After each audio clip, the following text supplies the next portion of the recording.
اما بعد فاعوذ باللہ من الشیطان الرجیم بسم اللہ الرحمن الرحیم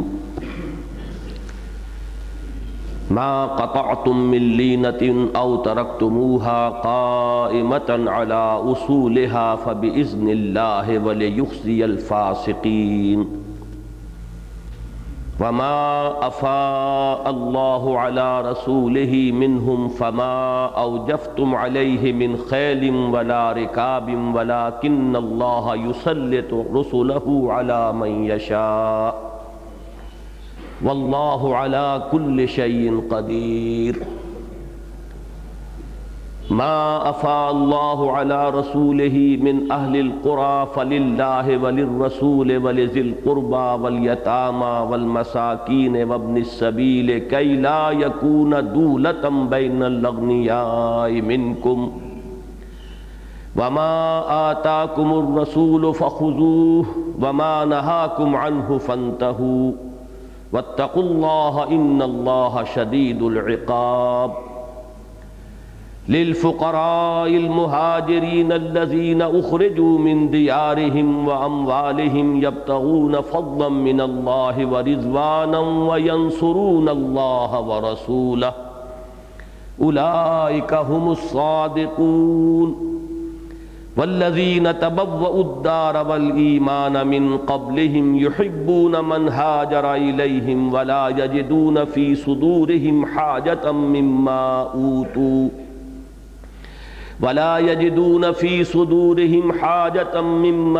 أوتوا ويؤثرون على أنفسهم ولو كان بهم خصاصة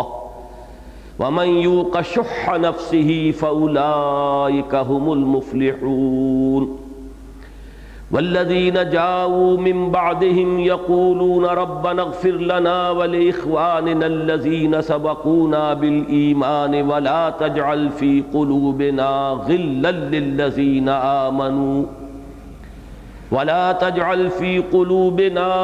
للذين آمنوا ربنا إنك رؤوف رحيم صدق الله العظيم رب اشرح لي صدري ويسر لي امري واحلل عقدة من لساني يفقهوا قولي اللهم ربنا الهمنا رشدنا واعذنا من شرور انفسنا اللهم ارنا الحق حقا وارزقنا اتباعه وارنا الباطل باطلا وارزقنا اجتنابه آمین یا رب العالمین۔ پچھلی مرتبہ سورہ حشر کے بارے میں جو تمہیدی گفتگو ہوئی تھی اس میں غزوہ بنی النضیر کے جو واقعات تھے اہم وہ میں بیان کر چکا ہوں۔ اگرچہ ظاہر ہے کہ ان اجتماعات میں ان کی تفصیل بیان کرنے کا موقع نہیں ہے، اس کے لیے سیرت کی کتاب کی طرف رجوع کرنا چاہیے۔ اس غزوے کا ایک خاص واقعہ کہ جس پر کچھ نیک دل مسلمانوں کے دل میں بھی ایک خلش پیدا ہوئی اور کچھ یہ کہ اسے مخالفین نے، معاندین نے، یہود نے اور منافقین نے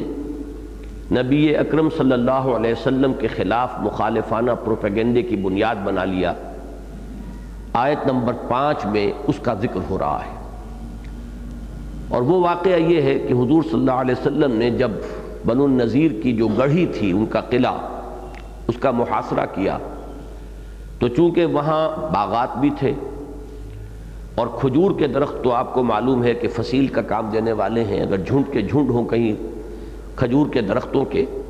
تو وہ تو بہت ہی اہم ایک طرح کی دفاعی لائن بن جاتی ہے ان لوگوں کے لیے کہ جو ان کے پیچھے ہوں۔ لہذا جنگی ضرورت کے تحت مسلمانوں نے بعض درختوں کو کاٹا، اور اسی سے معلوم ہو جائے گا جو الفاظ ہیں آیہ مبارکہ کہ سب کو نہیں کاٹا۔ یہ نہیں کہ ایک جوش ہوتا ہے انتقامی اور ایک جوش غضب کے اندر مغلوب الغضب ہو کر کوئی کام کیا جائے، وہ انداز نہیں تھا، بلکہ جہاں ضرورت تھی جنگی حکمت عملی کے پیش نظر وہاں انہوں نے کچھ درختوں کو کاٹا۔ اس پر یہ کہ ایک مخالفانہ پروپیگنڈے کا طوفان اٹھا دیا گیا کہ یہ اللہ کے نبی ہیں، یہ کیسے نبی ہیں؟ نبی تو زمین پر فساد کو ختم کرنے آتے ہیں اور امن اور امان قائم کرنے آتے ہیں، تو انہوں نے تو فساد فی الارض کی شکل اختیار کر لی ہے، اور یہ درختوں کو کاٹ رہے ہیں، مثمر درخت ہیں، ان کا کوئی قصور نہیں ہے، یہ کوئی متحارب نہیں ہے، یہ ہمارے مخالف نہیں ہے۔ اس طرح کی کچھ باتیں، جیسا کہ میں نے عرض کیا کہ اہل ایمان میں سے بھی سب لوگ اپنے فہم کے اعتبار سے برابر نہیں تھے۔ بعض لوگ نیکی میں وہ کتنے ہی آگے ہوں، بسا اوقات اپنے فہم میں، اپنی سمجھ میں اتنے زیادہ نہیں ہوتے، اور ان کو کچھ لوگ جو شریر ہوتے ہیں وہ پھر ذریعہ بنا لیتے ہیں، ان کے اندر وسوسے پیدا کرتے ہیں، اور وہ اپنی نیکی اور اپنی نیک نیتی کے اندر ہی پھر اس طرح کے بعض جو مخالفانہ پروپیگنڈے ہیں ان سے کچھ متاثر ہو جاتے ہیں۔ تو یہ وہ واقعہ ہے کہ جس کا ذکر ہو رہا ہے۔ اللہ تعالیٰ نے فرمایا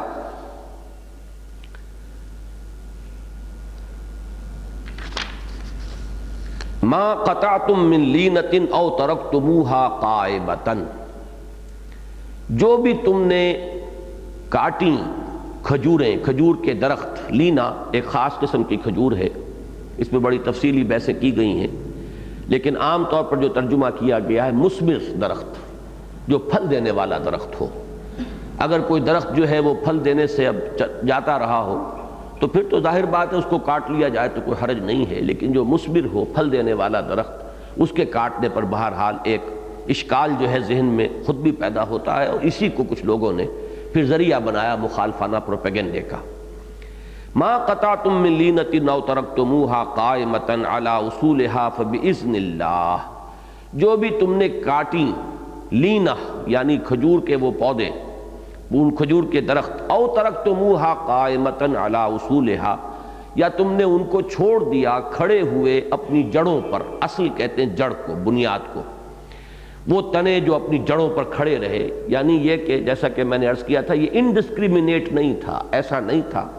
کہ بالکل ایک سرے سے کاٹنے شروع کر دیے جائیں، اور کوئی ایک مغضوب الغضب ہو کر اگر کوئی لشکر کرتا ہے تو پھر وہ تو نہیں دیکھتا کہ کہاں ضرورت ہے کہاں ضرورت نہیں ہے، یہ چونکہ ایک جنگی ضرورت کے تحت تھا۔ فرمایا فباذن اللہ، یہ سب اللہ کے اذن سے ہوا ہے۔ اس کے معاملے میں دو ہمیں ملتی ہیں آراء، ایک تو حضرت عبداللہ ابن عمر رضی اللہ تعالیٰ عنہ کی روایت ہے عنہما، کہ جو بخاری اور مسلم میں بھی ہے، مسند احمد میں بھی ہے، اس کی روح سے تو یہ حضور کے اپنے حکم سے، حضور کے اپنے فرمان سے یہ اقدام کیا گیا، اور پھر اب اس آیت کے ذریعے سے گویا کہ اللہ تعالیٰ نے اس کی نسبت اپنی طرف کی، اور اللہ تعالیٰ کا حضور کے کسی فعل کو یا اقدام کو اپنی طرف منسوب کرنا یہ دو صورتوں میں ہو سکتا ہے، یا تو یہ کہ وحی خفی کے ذریعے سے اللہ تعالیٰ نے اس کا حکم دیا ہو اپنے نبی کو، وہ وحی جلی تو تھی نہیں، اس لیے کہ وحی جلی ہوتی تو قرآن مجید میں اس کا ذکر ہوتا، اور یا دوسری شکل یہ ہو سکتی ہے کہ حضور نے اجتہاداً ایک کام کیا، اور اللہ تعالیٰ کی طرف سے جب اس کی توثیق ہو گئی تو گویا کہ وہ اللہ تعالیٰ ہی کی طرف سے ہے، اور اللہ نے اسے اپنی طرف منسوب فرما لیا۔ یہ میں نے اس سے پہلے بھی جمعے کے اپنے بعض خطابات میں وضاحت سے بات عرض کی ہے، اور یہ نقطہ یہاں سمجھ لیا جائے تو مناسب ہے کہ جس طرح حدیث کے بارے میں ہم یہ جانتے ہیں کہ حدیث رسول ہم اسے کہتے ہیں، یا جسے خبر کہا جاتا ہے اصطلاح حدیث میں، وہ حضور کا یا قول ہوگا یا فعل ہوگا یا تقریر۔ تقریر اسے کہتے ہیں، قول اور فعل کو تو سب سمجھ گئے، حضور نے کچھ فرمایا یا حضور نے کچھ کیا، اس کی کوئی خبر صحابی دے رہے ہیں ہمیں، لیکن یہ کہ تقریر اسے کہتے ہیں اصل میں، چونکہ اردو میں یہ عام طور پر دوسرے مفہوم میں مستعمل ہے لفظ۔ حضور کی تقریر سے مراد یہ ہے کہ کوئی کام حضور کے سامنے کیا گیا اور آپ نے اسے برقرار رکھا، روکا نہیں۔ تو نہ روکنے کا مطلب یہ ہے کہ آپ کی طرف سے امپلائیڈ ایک سینکشن حاصل ہو گئی، گویا کہ حضور کی طرف سے اس کا اذن ہے۔ اگر وہ دین کے خلاف کوئی بات ہوتی تو حضور اس کو روک دیتے۔ حضور کا نہ روکنا ایک طرح سے گویا کہ اس کو ایک سند عطا کر دیتا ہے کہ یہ بات بھی ٹھیک ہے، درست ہے۔ تو حضور صلی اللہ علیہ وسلم کا قول یا فعل یا تقریر یہ ہے خبر، اثر جو ہے وہ صحابہ کرام کا قول یا فعل یا تقریر، اور اللہ کا، چونکہ حدیث کا لفظ قرآن مجید میں قرآن مجید کے لیے بھی آیا ہے، یہ اللہ کی حدیث ہے۔ فَبِأَيِّ حَدِيثٍ بَعْدَهُ يُؤْمِنُونَ، تو حدیث اللہ کی، حدیث رسول کی، حدیث صحابہ کی، یہ گویا کہ تین درجے ہو گئے۔ تو قرآن مجید جو اللہ تعالیٰ کی طرف سے آ رہا ہے یہ اللہ کا یہ کلام ہے، یہ تو قول ہو گیا اللہ کا۔ اور دوسرے یہ کہ تقریر اللہ کی کیا ہوگی کہ حضور صلی اللہ علیہ وسلم نے اپنے اجتہاد سے جو اقدام کیا اور اللہ نے اسے نہیں روکا، اس پر کوئی روک ٹوک نہیں ہوئی، تو یہ گویا کہ اللہ تعالیٰ کی طرف سے اس کی سینکشن ہو گئی، اور یہ بھی دین کے اندر ایک اب دلیل اور ثبوت کے طور پر پیش کی جانے والی بات ہے۔ تو حضرت عبداللہ ابن عمر رضی اللہ تعالی عنہما کا جو فرمان ہے کہ یہ حضور کے حکم سے ہوا ہے، تو اس میں گویا کہ اللہ تعالیٰ کا اذن خود شامل ہو گیا، اور یا تو اللہ تعالیٰ نے وحی خفی کے ذریعے سے خود حضور سے یہ حکم دیا، اور یا یہ کہ حضور نے اجتہاداً اس کا حکم دیا اپنی طرف سے، لیکن جب یہ آیت نازل ہو گئی فَبِإِذْنِ اللَّهِ، تو گویا کہ اللہ تعالیٰ کی طرف سے اس کو ایک سند حاصل ہو گئی۔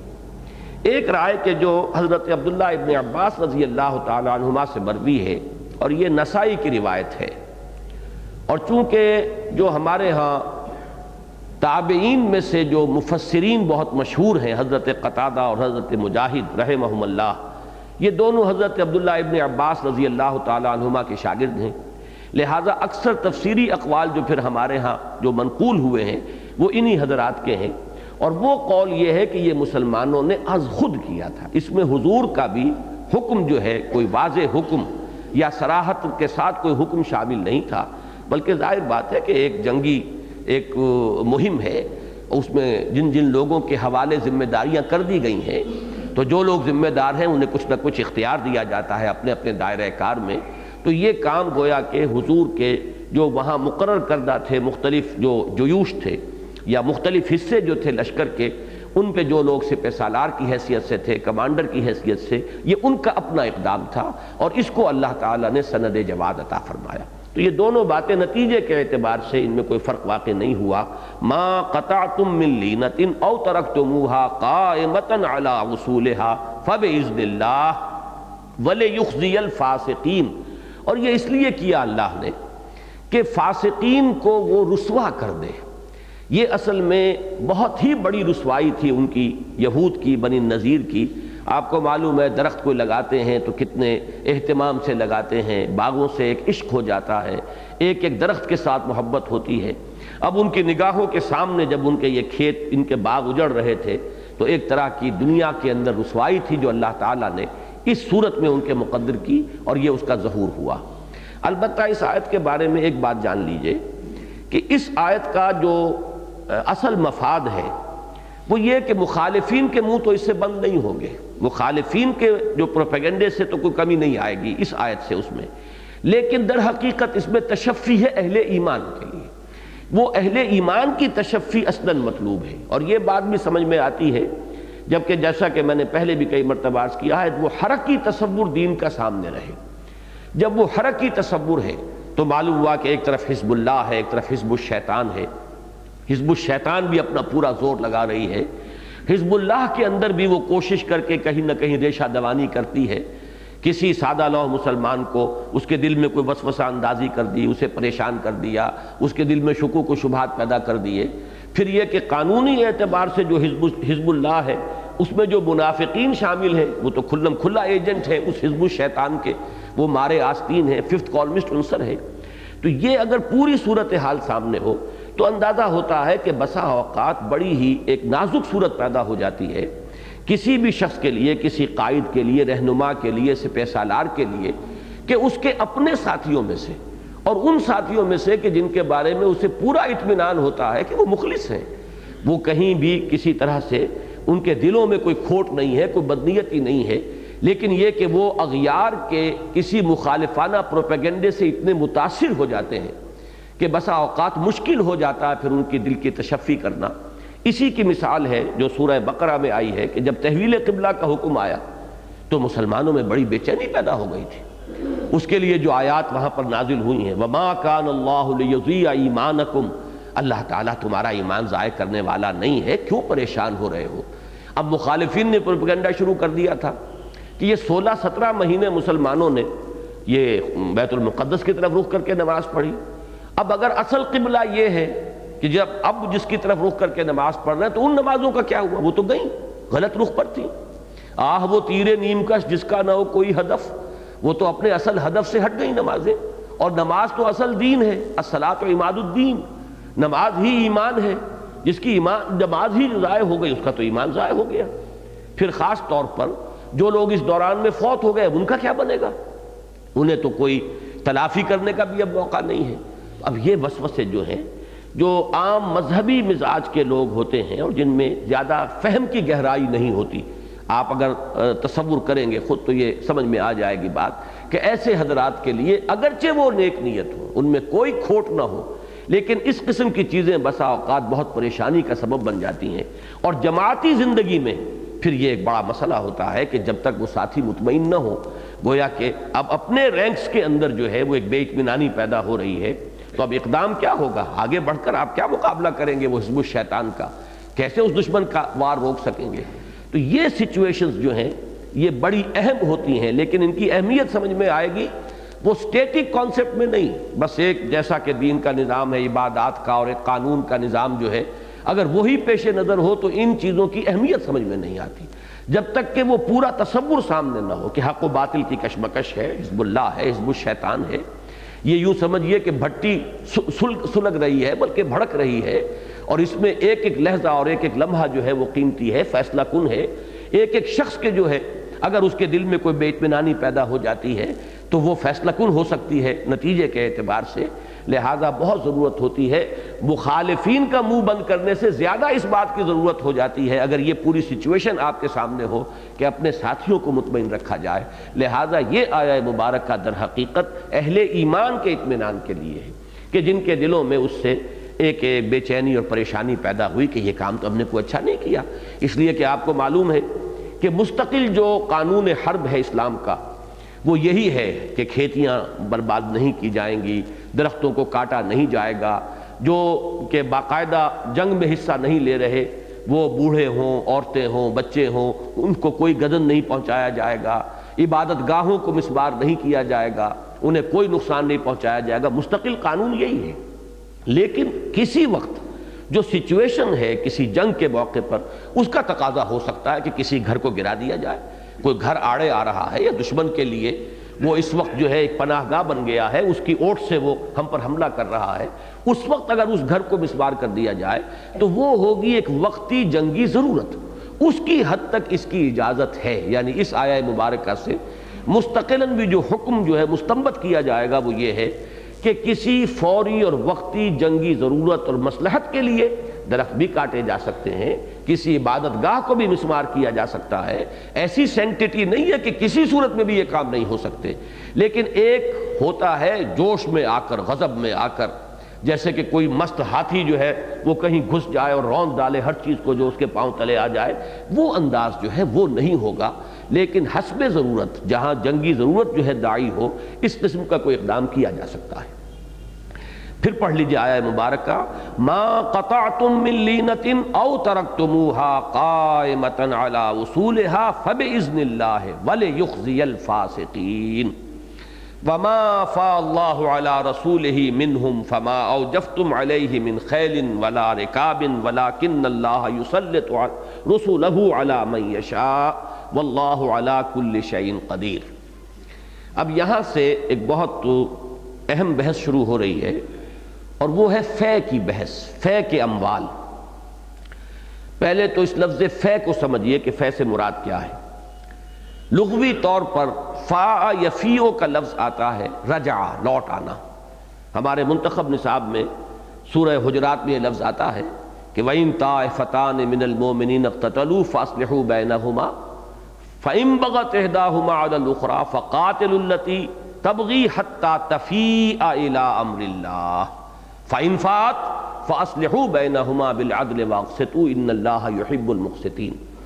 تو فا یفیو کے معنی ہے لوٹنا، رجوع کرنا، پلٹ آنا، اور افا یفیو باب افعال سے آئے گا لوٹا دینا، پلٹا دینا۔ یہ وہ اموال ہیں کہ جو کفار سے اور جو مسلمانوں کے مخالفین، معاندین، محاربین ہوں، ان سے اللہ تعالیٰ کی حکمت سے، اللہ تعالیٰ کی مدد اور تائید سے مسلمانوں کے قبضے میں آ جائیں۔ لیکن ان میں اور مال غنیمت میں ایک بنیادی فرق ہے۔ مال غنیمت کا حکم آیا تھا سورہ انفال میں، جو غزوہ بدر کے فوراً بعد نازل ہوئی۔ وہ پہلی جنگ تھی باقاعدہ جنگ، اس سے پہلے یہ کہ کچھ ایک وادی کے اندر مقابلہ ہو گیا تھا، اور وہ بھی اتفاقی بات تھی۔ اس میں جو لے کر آئے تھے حضرات کچھ مال غنیمت، حضور نے اسے قبول نہیں کیا تھا، اس لیے کہ اس وقت تک ابھی اجازت حضور کی طرف سے نہیں تھی باقاعدہ جنگ کی۔ لیکن یہ کہ جنگ بدر پہلی جنگ ہے، جس کے بعد اب مسئلہ پیدا ہوا کہ مال غنیمت جو ہے، جو ملا ہے یہاں پر، جو مال و اسباب ہاتھ آیا ہے، اس کا کیا کیا جائے۔ اس سے پہلے چونکہ عرب میں رواج یہ تھا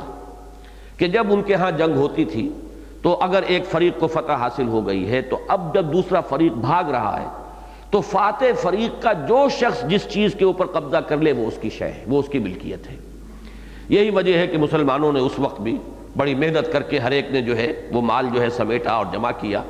اب ہر شخص یہ سمجھ رہا تھا کہ یہ جو میں نے جمع کر لیا ہے، جو میں نے حاصل کیا، وہ میرا مال ہے۔ لیکن اس میں سورہ انفال میں آپ کو معلوم ہے کہ پہلی آیت یہ آئی کہ پہلے تو مسلمانوں کو صاف یہ کہہ دیا گیا کہ یہ تمہارا مال سرے سے ہے ہی نہیں، یہ تو اللہ کا اور اس کے رسول کا ہے، اس لیے کہ تمہیں فتح حاصل ہوئی اللہ کی مدد سے، لہذا یہ مال جو ہے یہ در حقیقت یسألونک عن الانفال قل الانفال للہ وللرسول، یہ پوچھتے ہیں آپ سے ان مال غنیمت کے بارے میں، ان سے کہہ دیجئے کہ یہ اللہ اور اس کے رسول کے۔ گویا کہ ایک دفعہ تو جس کو کہتے ہیں کہ اس انتہا کی بات کر دی جائے جس کے بعد کہ اب اگر کچھ بھی مل جائے تو اسے غنیمت سمجھا جائے، یہ میں سمجھتا ہوں کہ بڑا حکیمانہ اور نفسیاتی اعتبار سے بہت ہی مؤثر انداز تھا کہ پہلے تو ہر امید منقطع ہو جائے، اب اس کے بعد پھر جو بھی چیز مل جائے گی اس کو انسان غنیمت سمجھے گا۔ پہلا حکم تو یہ آیا، اس کے بعد پھر 10ویں پارے کی پہلی آیت جو ہے تو اس میں وہ مال غنیمت کا یہ حکم بیان کر دیا گیا کہ اس کا 5واں حصہ جو ہے وہ تو اللہ اور اس کے رسول اور رسول کے قرابت دار اور یتیم اور مساکین اور مبنی السبیل،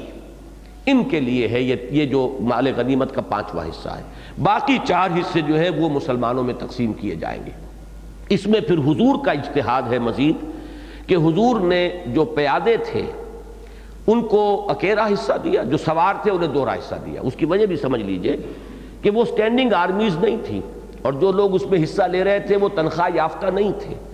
کسی کے پاس اگر اونٹ ہے تو اس اونٹ کے چارے کا بندوبست بھی وہ خود کر رہا تھا۔ کوئی گھوڑ سوار ہے اگر، جیسے کہ دو گھوڑے تھے مسلمانوں کے پاس اس جنگ میں، تو اس گھوڑے کے چارے کا اس کا بندوبست بھی وہ خود کر رہا تھا گھوڑے والا۔ لہذا مال غنیمت میں سواروں کو دوہرا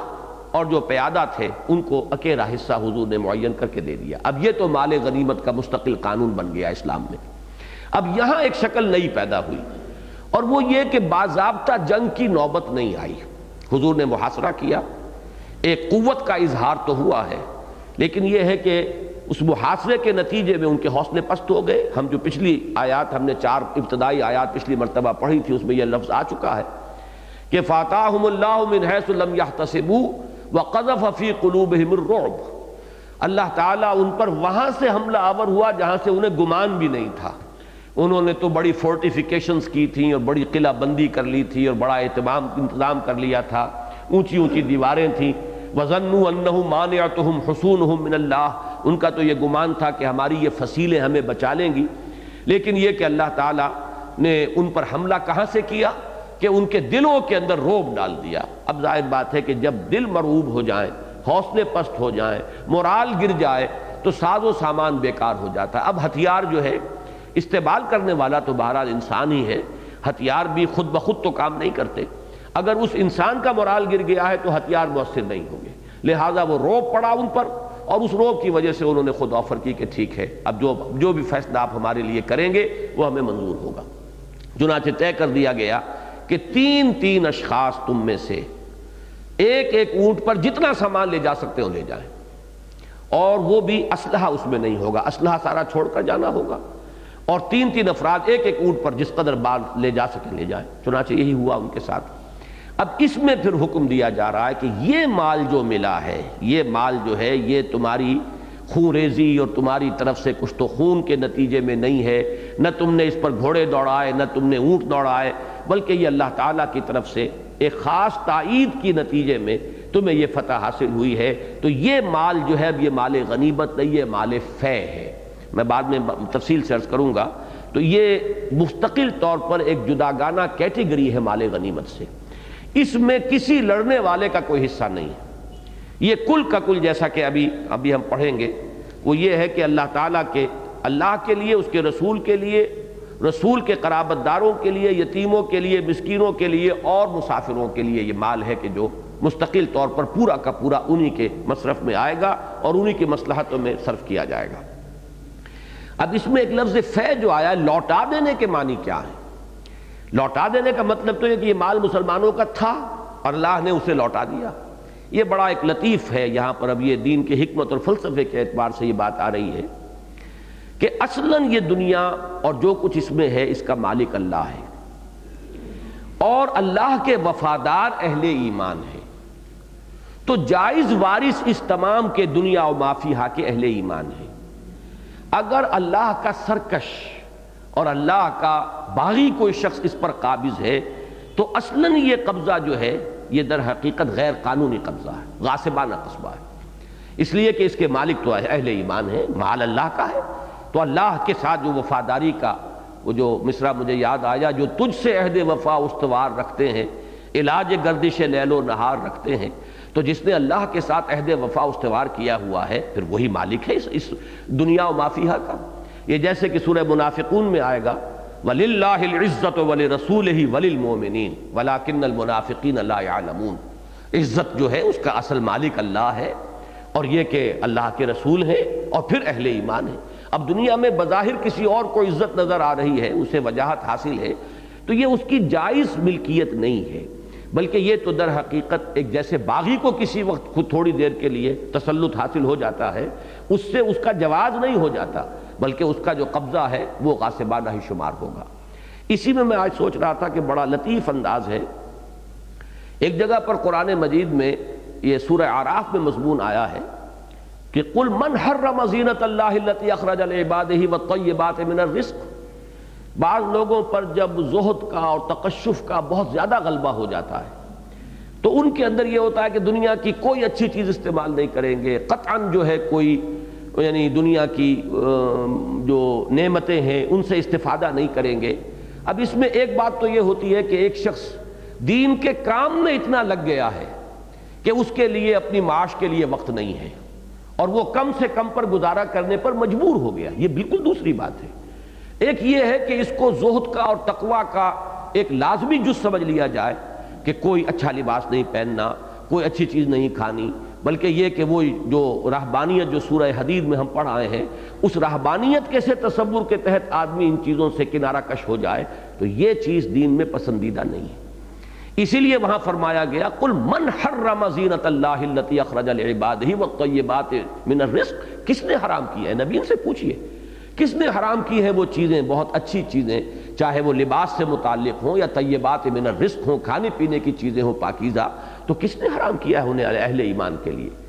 وہاں ایک لفظ اور آیا ہے قل ہی للذین آمنوا فی الحیات الدنیا خالصۃ یوم القیامہ۔ اے نبی ان سے کہہ دیجئے یہ چیزیں تو دنیا کی زندگی میں بھی اہل ایمان ہی کے لیے ہیں اور قیامت کے دن تو خالصتاً ان کے لیے ہو جائیں گی۔ یعنی اللہ تعالیٰ نے جو نعمتیں اس دنیا میں پیدا کی ہیں وہ اللہ تعالیٰ تو اپنے وہ اہل ایمان بندوں ہی کے لیے چاہتا ہے کہ وہ انہیں استعمال کریں۔ یہ ہی للذین آمنوا فی الحیات الدنیا، اور یہاں لام جو ہے وہ لام تبلیغ اگر لیں گے آپ تو حقیقتاً جائز تو ملکیت دنیا میں بھی یہ تمام چیزیں اہل ایمان ہی کی ہیں۔ یہ بات دوسری ہے کہ غلط نظام ہو، کفر کا غلبہ ہو گیا ہو، غلط معاشی نظام ہو، اہل ایمان ان چیزوں سے محروم کر دیے گئے ہوں اور ان پر غلبہ جو ہے کفار کا ہو گیا ہو، بالفعل یہ چیزیں آج انہیں حاصل ہو، تو یہ چیز مطلوب نہیں ہے۔ اس سے اللہ تعالیٰ کا وہ قانون نہیں بدل جائے گا۔ حقیقتاً تو اس دنیا میں بھی ان چیزوں کے حقدار اللہ کے وفادار بنتے ہیں۔ قل ہی للذین آمنوا فی الحیات الدنیا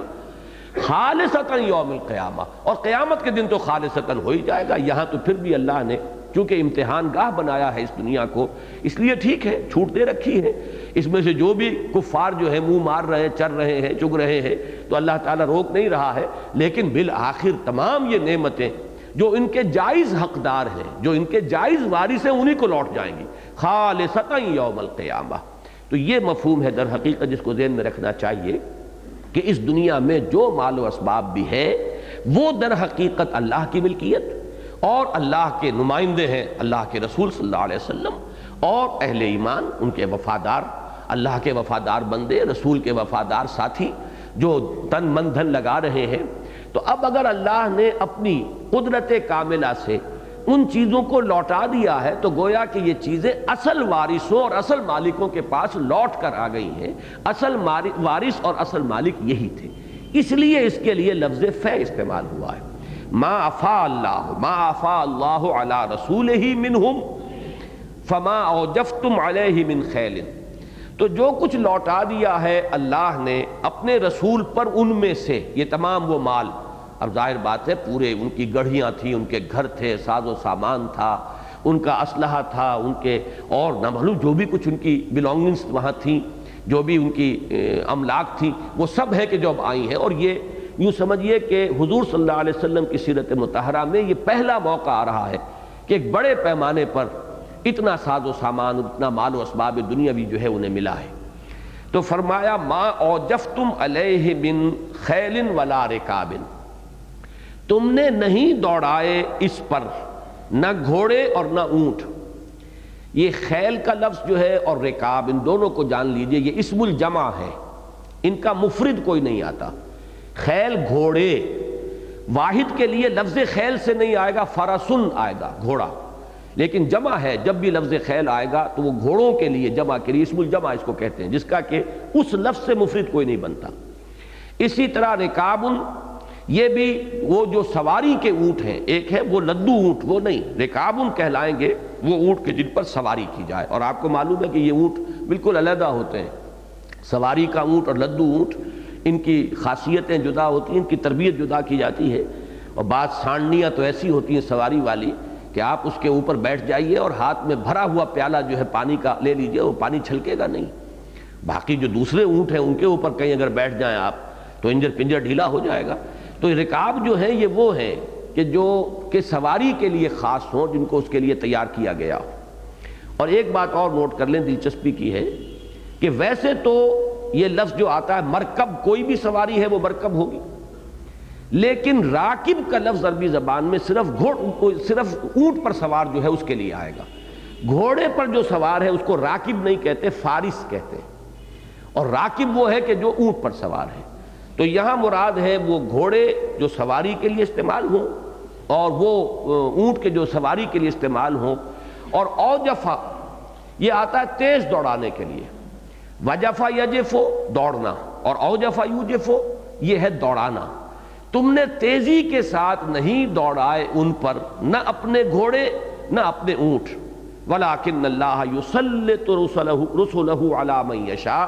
بلکہ تو اللہ ہے جو مسلط کر دیتا ہے اپنے رسولوں کو جس پر چاہتا ہے۔ اب یہاں ایک اشکال پیدا ہوتا ہے، میں نے یہ دیکھا ہے کہ جدید جو مفسرین ہیں ان میں سے تو کسی نے اس پر گفتگو نہیں کی ہے، لیکن امام رازی نے بڑی اہمیت کے ساتھ اس پر بحث کی ہے کہ ایک اشتباہ سامنے آتا ہے کہ غزوہ بنی نذیر میں ایسا نہیں ہوا کہ بالکل کوئی بھی مقابلے کی بات نہ ہوئی ہو۔ ظاہر بات ہے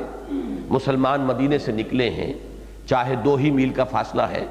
لیکن وہ آئے ہیں، انہوں نے وہاں پر گھیراؤ کیا ہے، محاصرہ کیا ہے،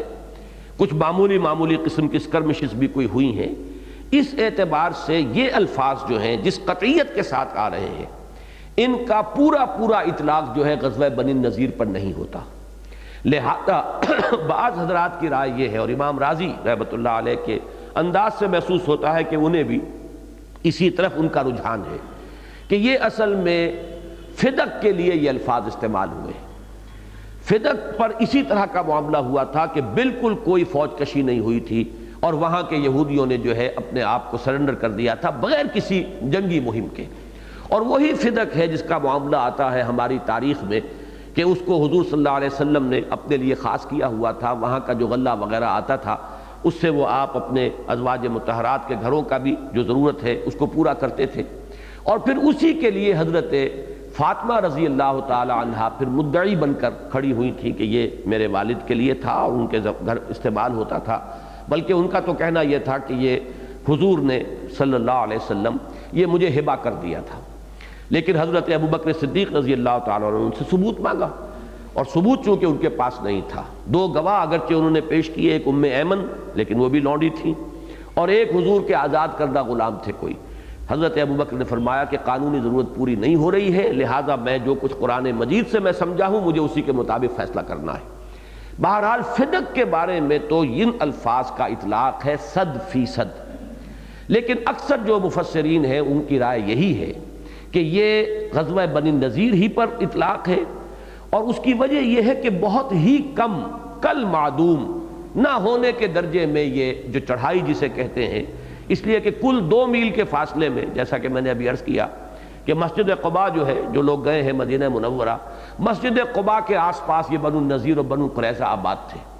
اس اعتبار سے مدینہ منورہ سے فاصلہ جو ہے مسجد نبوی سے بمشکل 3 میل کا فاصلہ بنتا ہے، اور 3 میل تو ہے مسجد نبوی سے اور مسجد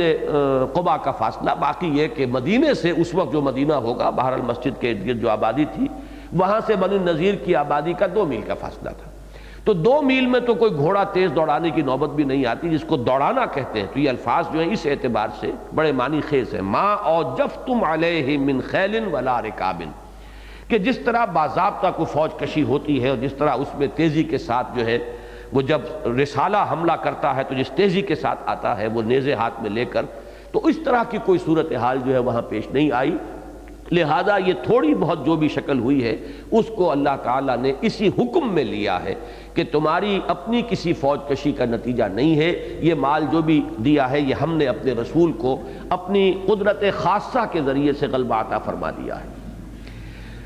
وما افاء اللہ علی رسولہ منہم فما اوجفتم علیہ من خیل ولا رکاب ولکن اللہ یسلط رسلہ علی من یشاء۔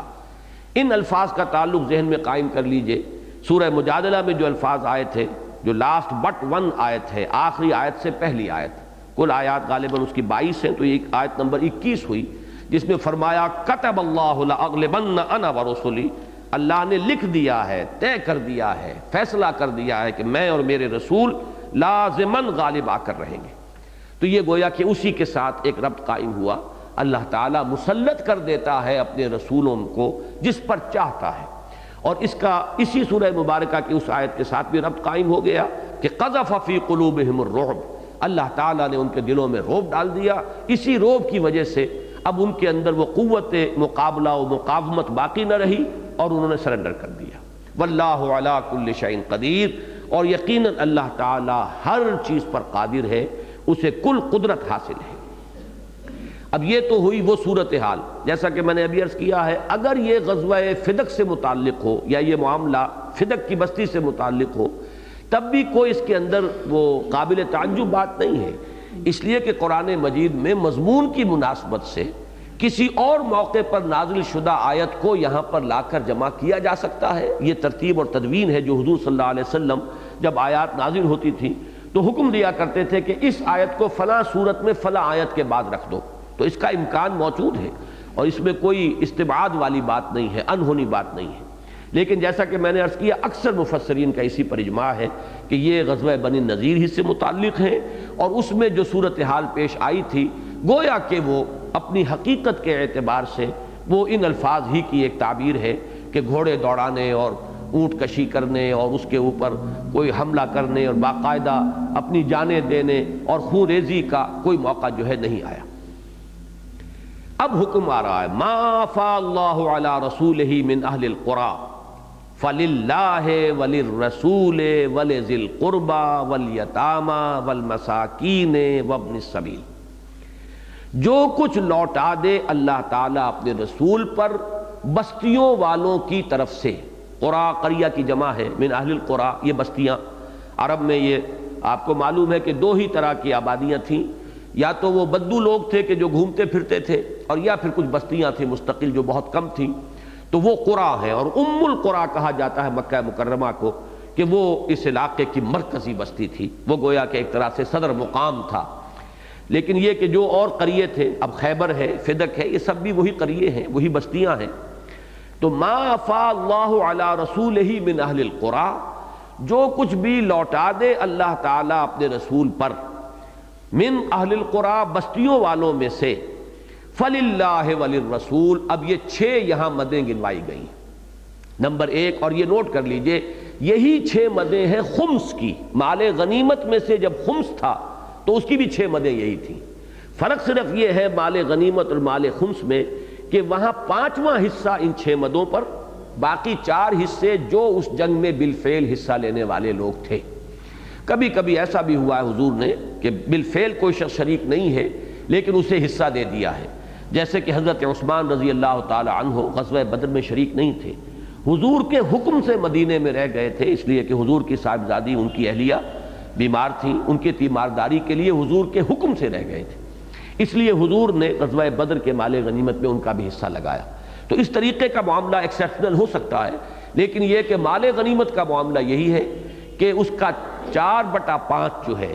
وہ ہے لڑنے والوں کے لیے، جنگ میں حصہ لینے والوں کے لیے، اور خمس کے وہی مدیں ہیں کہ جو یہاں بیان ہو رہی ہیں، جبکہ مال فے جو ہے وہ کل کا کل انہی مدات میں ہے.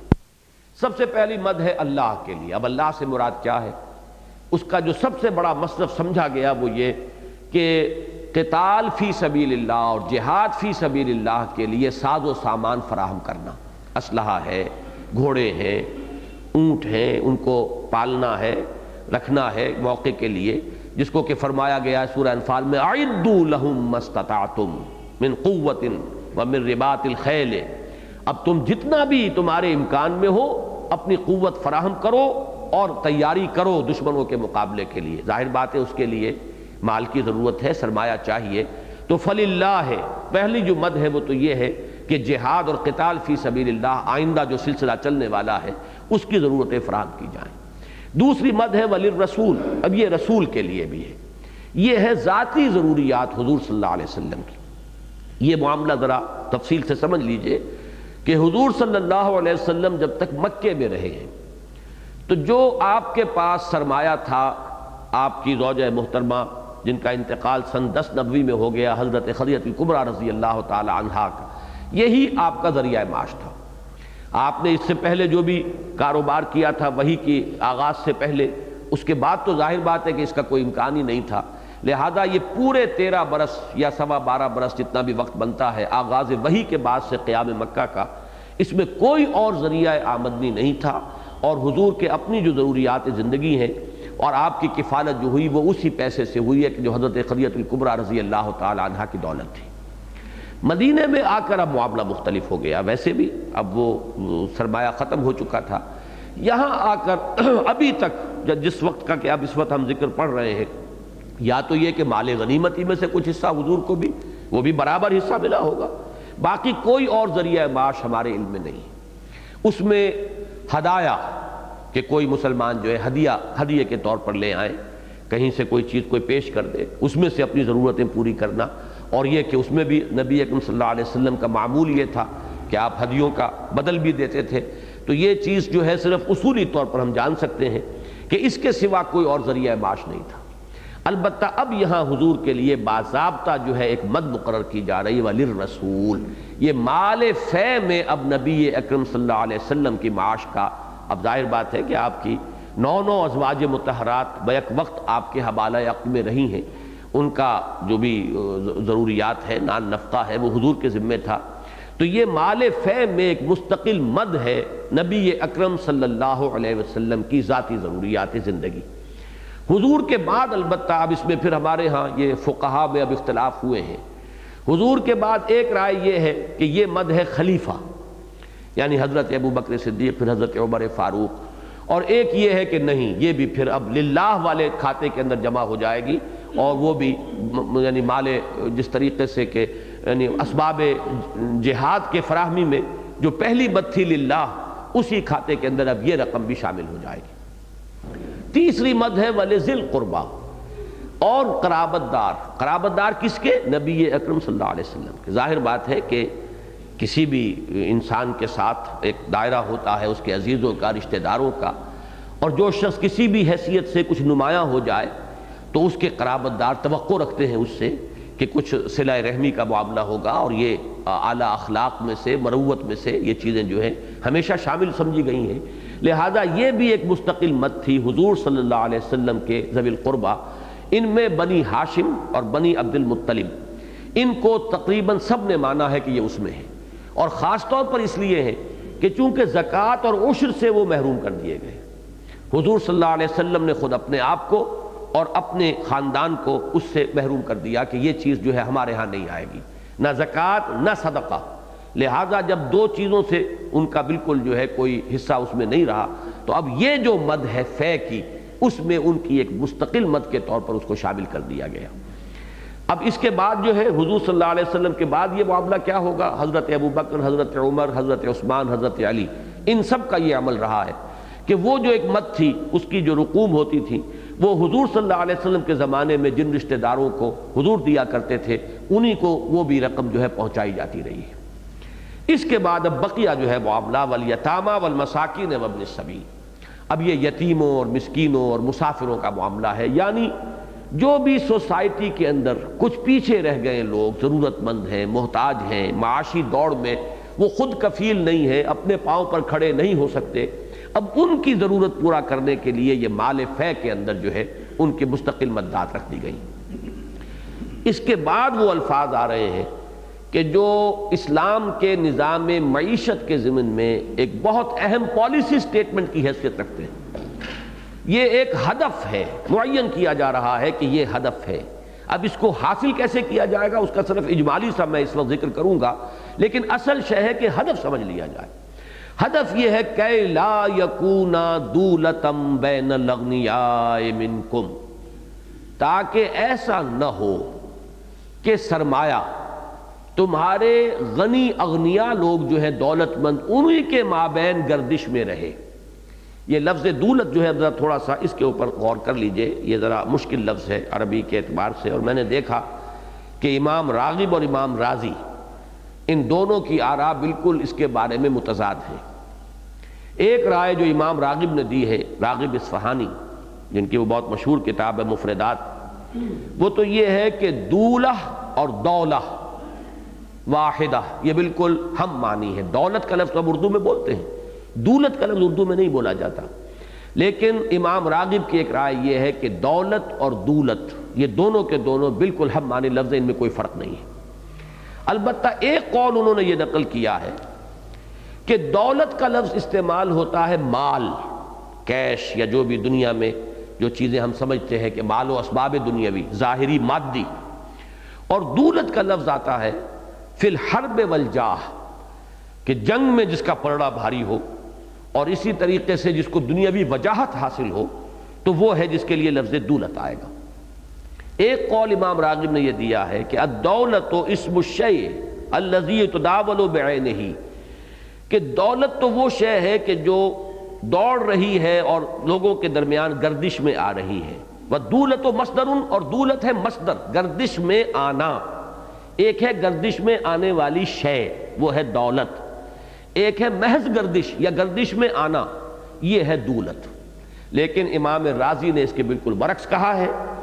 کہ دولت مصدر ہے اور دولت اس شے کو کہیں گے جو کسی کے ہاں گردش کرتی رہتی ہے، آج میرے پاس تھی، کل آپ کے پاس آ گئی، پرسوں کسی اور کے پاس ہے، پھر وہ کسی اور کے پاس چلی گئی، جو اس طریقے سے گردش کر رہی ہے وہ ہے در حقیقت دولت، اور اس کا جو مصدر ہے وہ دولت ہے۔ تو یہ بحث میں نے آپ کو اس لیے بتا دی کہ یہاں دو رائے تو بالکل متضاد ہیں، البتہ عافیت جو ہے وہ اسی میں نظر آتی ہے کہ امام راغب نے جو فیصلہ کیا ہے کہ الدولت والدولت واحدہ، دولت اور دولت بالکل ایک ہی شے۔ مراد اصل میں کیا ہے کہ سرمایہ صرف اغنیاء کے مابین الٹ پھیر میں نہ رہے، معاشرے کی صورت وہ نہ ہو جائے کہ مستقل طبقات وجود میں آ جائیں، اغنیاء اور فقراء، اور جو بھی اللہ نے اس زمین میں پیدا کیا ہے، جو بھی ظاہر بات ہے وسائل و ذرائع، ہم کوئی چیز پیدا نہیں کرتے، ہم تو چیزیں جو ہے وہ نکال لیتے ہیں، زمین پر محنت کی ہے، زمین نے ہمیں فصل دے دی ہے، پیدا تو اللہ کر رہا ہے، خالق اللہ ہے، تمام جو بھی چیزیں ہیں اس معدنیات ہیں اللہ نے پیدا کی ہیں، ہم نے کھود کر اور اس کو نکال لیا ہے کانوں میں سے، لیکن یہ کہ اصل خالق اللہ ہے، اور اس نے جو کچھ بنایا ہے وہ تمام انسانوں کے لیے بنایا ہے۔ اب اس میں یقیناً جو بھی نظام بنے گا اس نظام ہی کے اندر یا تو یہ کجی آ جائے گی کہ کچھ لوگوں کے پاس ارتکاز ہوتا چلا جائے گا اور دوسرے لوگوں میں افتقار پیدا ہوتا چلا جائے گا، ان میں احتیاج اور فقر جو ہے بڑھتی چلی جائے گی، اور کچھ لوگوں کے ہاں ارتکاز دولت ہوتا چلا جائے گا، اس کی مختلف شکلیں ہوں گی۔ اور ایک شکل یہ ہے کہ نہیں، ان کے مابین جیسا کہ اس وقت دنیا میں ہے، آپ کو معلوم ہے کہ ایک بڑی ہی آرٹیفیشل کوشش کی گئی، اس لیے کہ فطرت انسانی یہ بات کرتی ہے اس سے کہ ایسا ہو کہ کچھ لوگوں کے پاس تو بہت ہی زائدہ ضرورت جو ہے دولت جمع ہو جائے، اور کچھ لوگ جو ہے وہ ان کی ضروریات زندگی بھی صحیح طور سے پوری نہ ہو رہی ہوں، تو فطرت انسانی یہ بات کرتی ہے۔ اب اس کے لیے ایک ہے وہ آرٹیفیشل طریقہ کہ جو اس دور میں کمیونزم اور سوشلزم کے عنوان سے آیا ہے، اور وہ یہ کہ تمام ذرائع پیداوار جو ہے ان کو قومی ملکیت میں لے لیا جائے، انفرادی ملکیت میں نہ رہے۔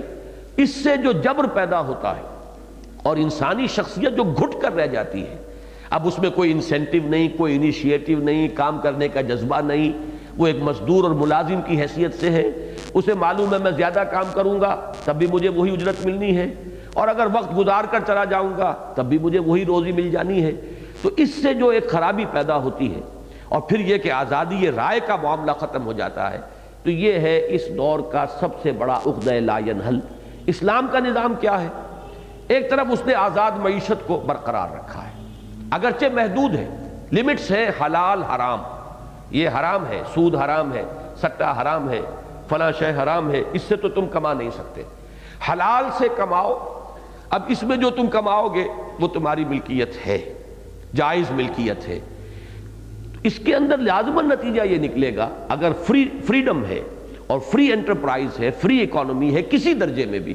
کچھ لوگ آگے نکل جائیں گے، کچھ پیچھے رہ جائیں گے۔ اب ضرورت اس بات کی ہے کہ لا یکون دولتم بین الاغنیاء منکم،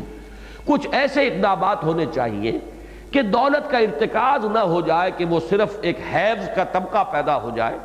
اس کی سادہ ترین مثال میں یہ دیا کرتا ہوں کہ ایک کروڑ پتی کی بیٹی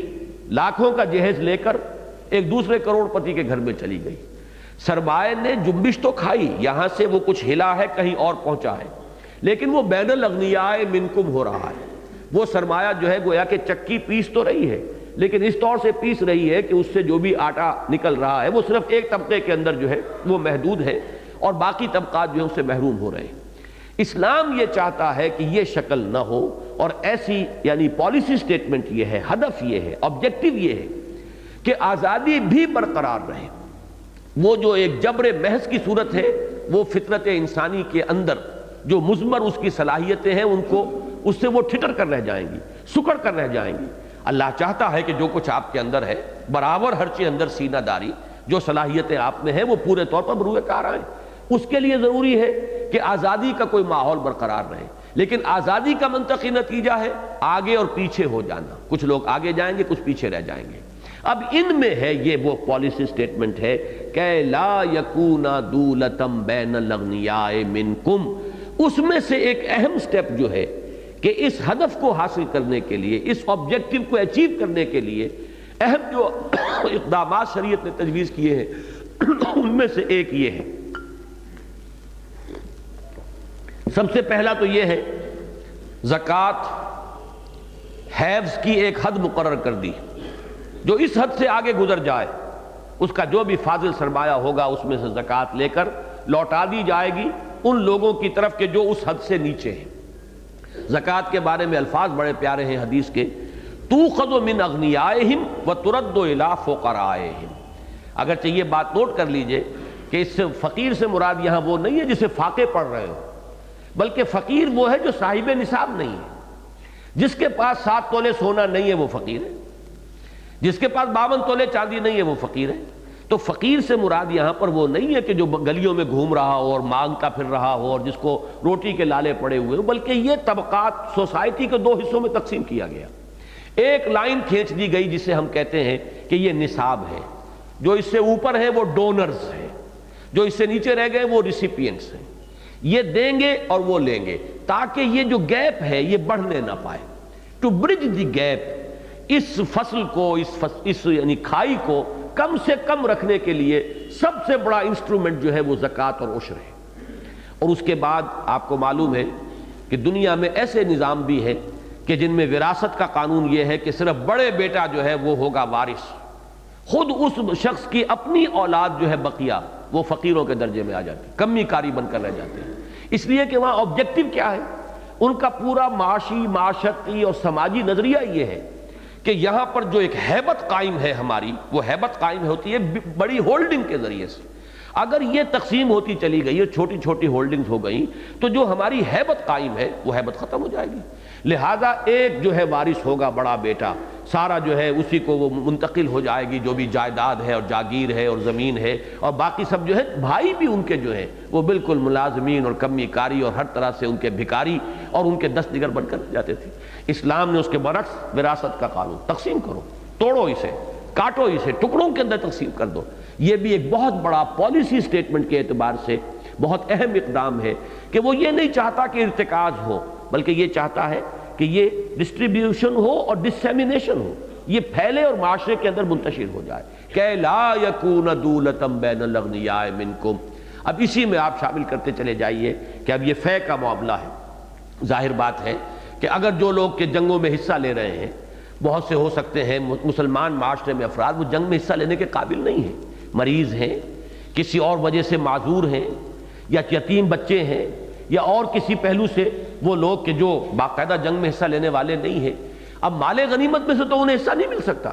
وہاں سے تو ظاہر بات ہے کہ وہ حصہ تو انہی کا ہے جنہوں نے کہ بالفعل جنگ میں حصہ لیا ہے۔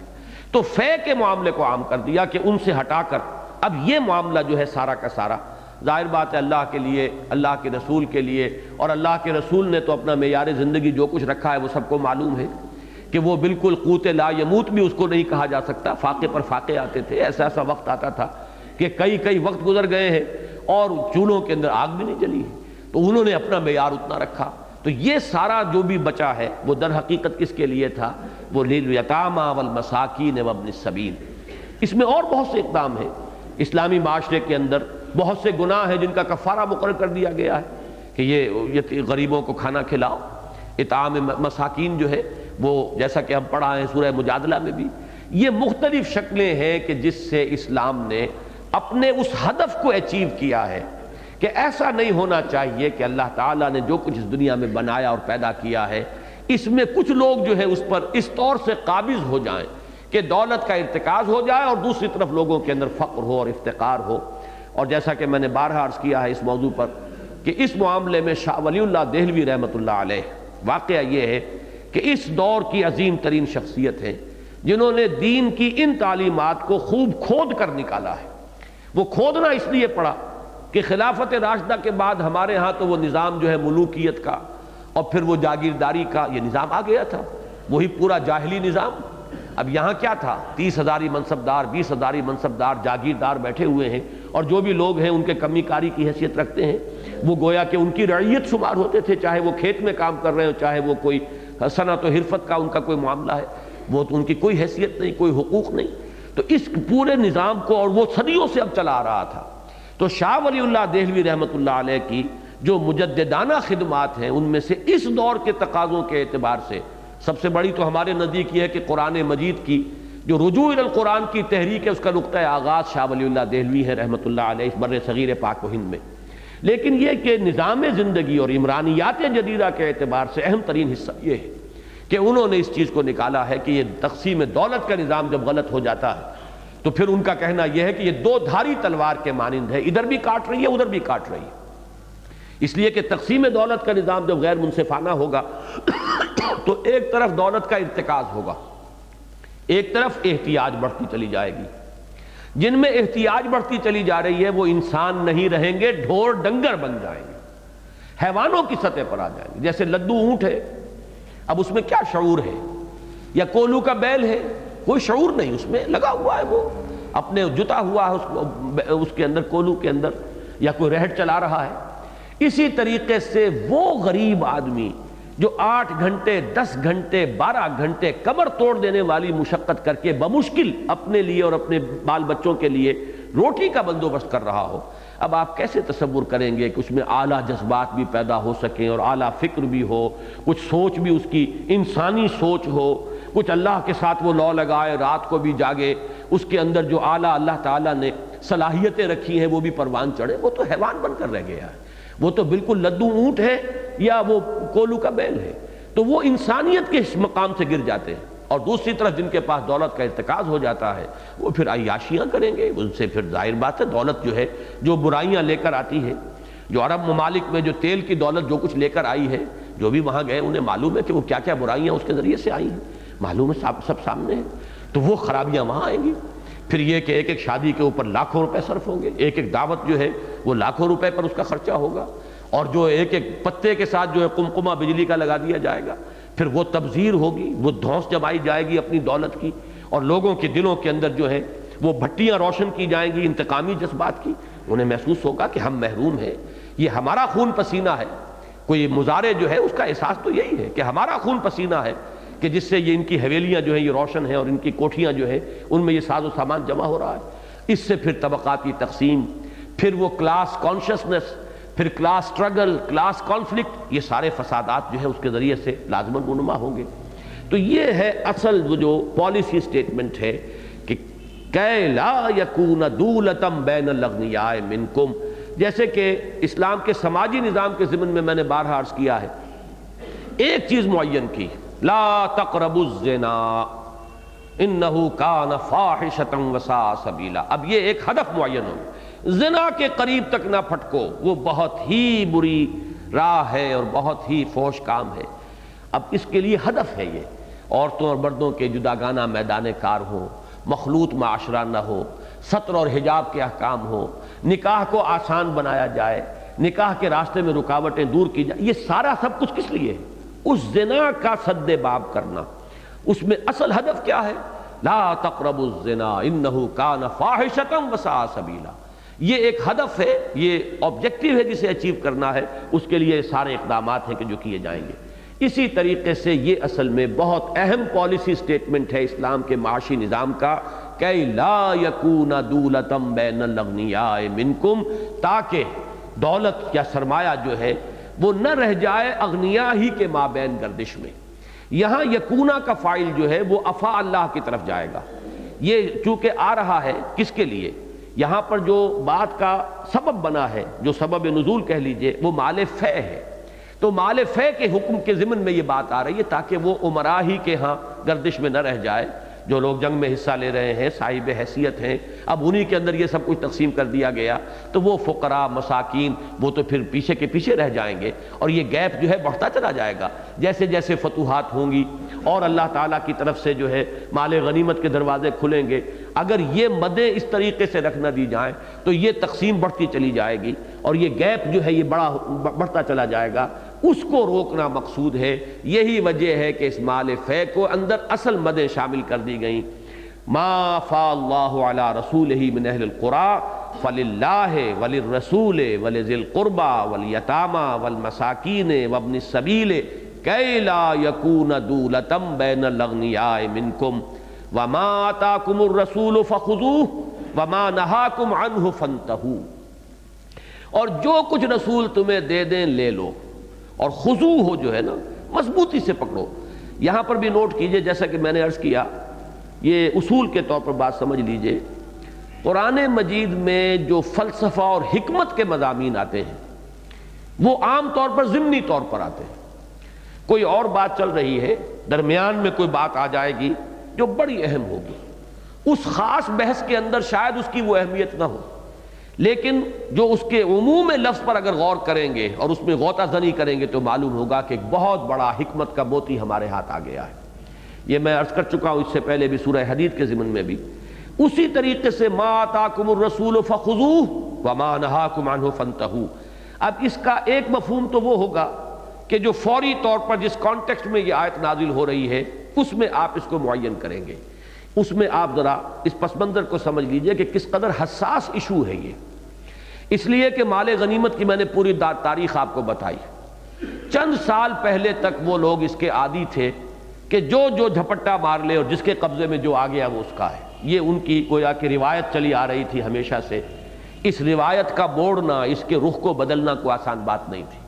اس کو روکنا تو اسی شکل میں ہو سکتا ہے کہ پختہ یقین ہے اللہ پر، پختہ یقین ہے اللہ کے رسول پر، یہ یقین ہے کہ جو کچھ یہ کہہ رہے ہیں اپنے جی سے نہیں کہہ رہے، یہ اللہ کا حکم ہے، اور اس کو انسان جو ہے اپنے لیے واجب التسلیم جو ہے اگر وہ قرار دے گا تبھی یہ چیزیں جو ہیں اتنی بڑی بڑی چیزیں اتنی آسانی سے اس معاشرے کے اندر طے ہوتی چلی گئیں، حل ہوتی چلی گئیں۔ تو اس میں یہ آیت آئی ہے ما آتاکم الرسول فخذوہ وما نہاکم عنہ فانتہوا، اور حضور صلی اللہ علیہ وسلم نے اس معاملے میں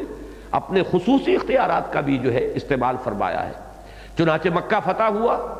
اور مکے والوں سے کوئی شے بھی نہیں لی گئی، نہ وہ فے تھا نہ وہ مال غنیمت تھا، سب کا سب انہی کے حوالے چھوڑ دیا، حضور صلی اللہ علیہ وسلم کا اختیار تھا۔ اب یہ اس تحریک کے دوران کس وقت کس چیز کی کیا مصلحت ہے، اگر تو ایک قانون بنا دیا جائے اور اس قانون کی پابندی حضور کو بھی کرنے جو ہے وہ لازم ہو گئی ہوتی تو پھر تو یہ کہ آپ کے ہاتھ بند گئے ہوتے، جبکہ ایک تحریک کے دوران جو بھی اس کا سربراہ ہے وہ جانتا ہے کہ اس وقت کس چیز کی مصلحت زیادہ ہے،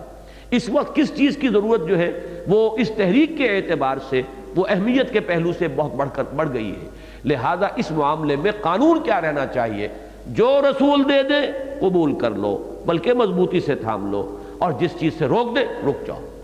یہ ہے اصل ایمان، یہ ہے در حقیقت اللہ کے رسول پر ایمان کا جو حاصل ہے، لب لباب ہے، خلاصہ ہے۔ یہ جذبہ ہوگا تو کوئی کسی معاملے میں کہیں کوئی تمہارے لیے کوئی الجھن پیش نہیں آئے گی، لیکن اگر کہیں اس جذبے میں کمی ہے تو پھر تو 100 طرح کے سوال ہو سکتے ہیں۔ یہی سوال ہو سکتا ہے جو میں نے خود کیا آپ کے سامنے، جس کی وجہ سے امام رازی نے کہا، اس رائے کو زیادہ وہ قوی قرار دے رہے ہیں کہ یہ آیات جو ہے غزوہ بنی النضیر پر پورے طور پر منطبق ہی نہیں ہوتی، یہ تو فدق کا معاملہ ہے۔ اس لیے کہ بہرحال ایک شخص آرگو کر سکتا ہے کہ اگر ہم نہ آئے ہوتے، اگر ہم نے یہاں پر یہ محاصرہ نہ کیا ہوتا، اگر دشمن کو یہ معلوم نہ ہوتا کہ یہ مرنے مارنے پر تل چکے ہیں، تو کیا یہ آسانی سے یہ اپنا جو سرنڈر کرنے کے لیے تیار ہو جاتے؟ تو دلیل تو ان کے پاس موجود تھی کہ اس میں ہمارا حصہ ہے۔ اصل شے یہ نہیں ہے، اصل شے کیا ہے؟ ما آتاکم الرسول فخذوہ وما نہاکم عنہ فانتہوا۔ اب یہ تو ہوا خاص اس پس منظر میں، جیسا کہ میں نے عرض کیا پہلے مال غنیمت کے معاملے میں، جیسا کہ میں نے عرض کیا تھا پہلے تو جیسے کہتے ہیں محاورے میں کہ زمین ہی ان کے قدموں تلے سے نکال لی گئی کہ یہ جو انفال ہے یہ ہے ہی اللہ اور اس کے رسول کے، جاؤ چھٹی کرو، تم میں سے کسی کا کوئی حق ہے ہی نہیں۔ یسألونک عن الانفال قل الانفال للہ والرسول، یہ اللہ اور اس کے رسول کا حصہ، کسی اور کا اس میں کوئی حصہ ہی نہیں۔ پہلے تو یہ بات کہی گئی۔ اگر وہ تربیت نہ ہو گئی ہوتی تو اسی وقت لوگ کھڑے ہو جاتے، کیسے یہ کیا بات کہہ دی گئی، ہمارا حق ہے، ہم نے یہاں پر آ کے اپنا خون بہایا ہے، ہم نے یہاں پہ رزق لیا ہے، جانیں اپنی ہتھیلی پر رکھ کر آئے ہیں تو ہمارا حق ہے، لیکن نہیں، قطعاً نہیں۔ اس کے بعد ظاہر بات ہے کہ جو بھی دے دیا گیا کہ خمس جو ہے اس کے لیے باقی 4 حصے تمہارے مابین تقسیم ہو جائیں گے۔ اب یہ فے کا معاملہ تو اتنا کٹھن تھا کہ کوئی حصہ تمہارا ہے ہی نہیں سرے سے، یہ پورا کا پورا مال۔ اور جیسا کہ میں نے عرض کیا پہلی مرتبہ بڑے پیمانے پر یہ اموال جو ہے دشمنوں سے مسلمانوں کو ملے تھے، اتنے بڑے پیمانے پر۔ یہود کا قبیلہ دولت مند سرمایہ دار، ان کا اسلحہ، ان کا ساز و سامان، ان کا وہ گھر جو بھی کچھ انہوں نے توڑ پھوڑ بھی دیے تھے، لیکن پھر بھی کتنا کوئی ساز و سامان ہوگا، 3 گھر جو ہیں وہ ایک اونٹ پر کیا کچھ لاد کر لے گئے ہوں گے، باقی سب کچھ وہیں پڑا ہوا تھا۔ پھر ان کے باغات تھے، ان کی زمینیں تھیں، لیکن یہ کہ اس کے بارے میں کس درجے ان حضرات نے، صحابہ کرام نے رضی اللہ تعالی عنہم اجمعین، جس طریقے سے سر تسلیم خم کیا ہے کہ جو حکم ہے، ابھی میں عرض کروں گا انصار کے ذکر جب آئے گا کہ کس طریقے سے انہوں نے ایثار کیا ہے، جس کی تعریف یہاں کی جا رہی ہے۔ تو اصل میں یہاں دین کی اصل روح جو ہے، جیسا کہ میں نے عرض کیا کہ فلسفہ نظام دین کے نظام کا جو فلسفہ ہے، اس میں نظام معیشت کے اعتبار سے اہم ترین ہدف ان الفاظ میں یہاں آ گیا کہ لا یکون دولتم بین الاغنیاء منکم۔ اسی طرح روح دین کیا ہے؟ ما آتاکم الرسول فخذوہ وما نہاکم عنہ فانتہوا۔ اسی سے سارا معاملہ چلے گا کہ صرف قرآن ہی نہیں ہے اسلامی شریعت کا ماخذ، حدیث رسول ہے، فرمان رسول ہے، عمل رسول ہے، تقریر رسول ہے، جس کا میں نے شروع میں وضاحت کی تھی۔ یہ تمام چیزیں بھی ہمارے دین کے اس قانونی نظام کا ایک ماخذ ہے، اس کی جڑ ہے، بنیاد ہے۔ چنانچہ حضرت عبداللہ ابن مسعود رضی اللہ تعالیٰ عنہ نے ایک مرتبہ کہیں وعظ کے اندر ایک بات فرما دی کہ جو عورتیں اس طرح کا فیشن کرتی ہیں، وہ بالوں کی ایک خاص جو وضع قطع بنانی شروع کی گئی تھی، ان پر اللہ نے لعنت فرمائی ہے۔ اب ایک خاتون آ گئی کہ یہ آپ نے کیسے کہہ دیا؟ قرآن میں بھی پڑھتی ہوں، قرآن میں تو یہ نہیں ہے، اللہ نے تو نہیں فرمایا، اللہ نے لعنت نہیں فرمائی۔ حضرت عبداللہ ابن مسعود نے فرمایا کہ بیٹی تم قرآن میں یہ آیت نہیں پڑھتی، ما آتاکم الرسول فخذوہ وما نہاکم عنہ فانتہوا؟ ان کا جی یہ تو آیت میں نے پڑھی ہے قرآن میں، تو حضور نے لعنت فرمائی ہے، تو جب حضور نے لعنت فرمائی ہے تو اس کا مطلب ہے کہ اللہ نے لعنت فرمائی ہے۔ جب قانون یہ ہے، اب اس کو اگر ہم اپنے دلوں میں راسخ کر لیں، یہ ساری بحثیں جو اس وقت چل رہی ہیں قانون اسلامی کے بارے میں، یہ وحشیانہ ہے اور یہ فلاں ہے اور یہ غیر منصفانہ ہے، اور خواتین کی دیت کا مسئلہ اور قانون کا مسئلہ اور شہادت کا مسئلہ اور رجم کا مسئلہ، یہ سارے مسائل جو ہیں یہ یقیناً کراپ اپ ہو جائیں گے جب اس معاملے میں کمزوری ہوگی۔ ما آتاکم الرسول فخذوہ وما نہاکم عنہ فانتہوا، یہ روح دین ہے، یہ لب لباب ہے اس نظام کے اعتبار سے۔ بحیثیت کل جو ہے روح وہ یہ ہے، جو رسول تمہیں دیں خذوہ، پکڑو اس کو مضبوطی کے ساتھ، یعنی صرف لے لو نہیں، قبول کر لو نہیں، مضبوطی سے تھامو۔ یہ ان کا عطیہ ہے، ان کی دین ہے، ان کا حکم ہے، اب عام ہو جائے گا، اس لیے کہ یہی لفظ آیا ہے یا یحییٰ خذ الکتاب بقوہ وآتیناہ الحکم صبیہ۔ سورہ مریم میں فرمایا اے یحییٰ کتاب کو مضبوطی سے پکڑ لو۔ تو ما آتاکم الرسول فخذوہ وما نہاکم عنہ فانتہوا، اور جس چیز سے وہ روک دیں تمہیں رک جاؤ۔ یہ ہے لب لباب اور حاصل دین کی روح کا۔ واتقوا اللہ، اللہ کا تقوی اختیار کرو، ان اللہ شدید العقاب، یقیناً اللہ تعالی عقوبت میں بھی بہت سخت ہے، اگرچہ وہ رحیم ہے، غفور ہے، ودود ہے، تواب ہے، غفار ہے، سب ہے، لیکن شدید العقاب بھی ہے، عزیز ذو انتقام بھی ہے، انتقام لینے والا زبردست اور سزا دینے والا بہت سخت۔ تو یہ چیز جو ہے اس کو بھی پیش نظر رکھو۔ للفقراء المہاجرین، ابھی یہ لام جو آ رہا ہے یہ گویا کہ وہی للہ ولرسولہ، اس کے ساتھ ہی للفقراء المہاجرین، اگرچہ ایک حکم عام تو اوپر آ چکا، لیکن اس وقت خاص سچویشن میں ایک اور حکم دیا جا رہا ہے کہ اس مال فے کے جو سب سے بڑھ کر اس وقت حقدار ہیں، وہ فوری طور پر جو سچویشن اس وقت مدینے میں موجود تھی، للفقراء المہاجرین، مہاجرین کے فقراء، وہ لوگ جو مکے سے گھر بار چھوڑ کر، اہل و عیال کو چھوڑ کر، اپنے گھروں کو چھوڑ کر، ساز و سامان چھوڑ کر نہتے نکل آئے، وہ لوگ جو ہیں وہ اس کے سب سے بڑھ کر مستحق ہیں۔ یہ ایک بہت بڑا مسئلہ تھا عملی کہ جو اس معاشرے میں پیدا ہوا تھا، اور آپ کو معلوم ہے کہ فوری طور پر تو حضور نے اس کا جو معاملہ کیا تھا مواخات، بھائی بنا دیا، اور بہت بڑا تاریخ کے اندر یہ واقعہ جو ہے اس کی کوئی مثال نہیں مل سکتی، اور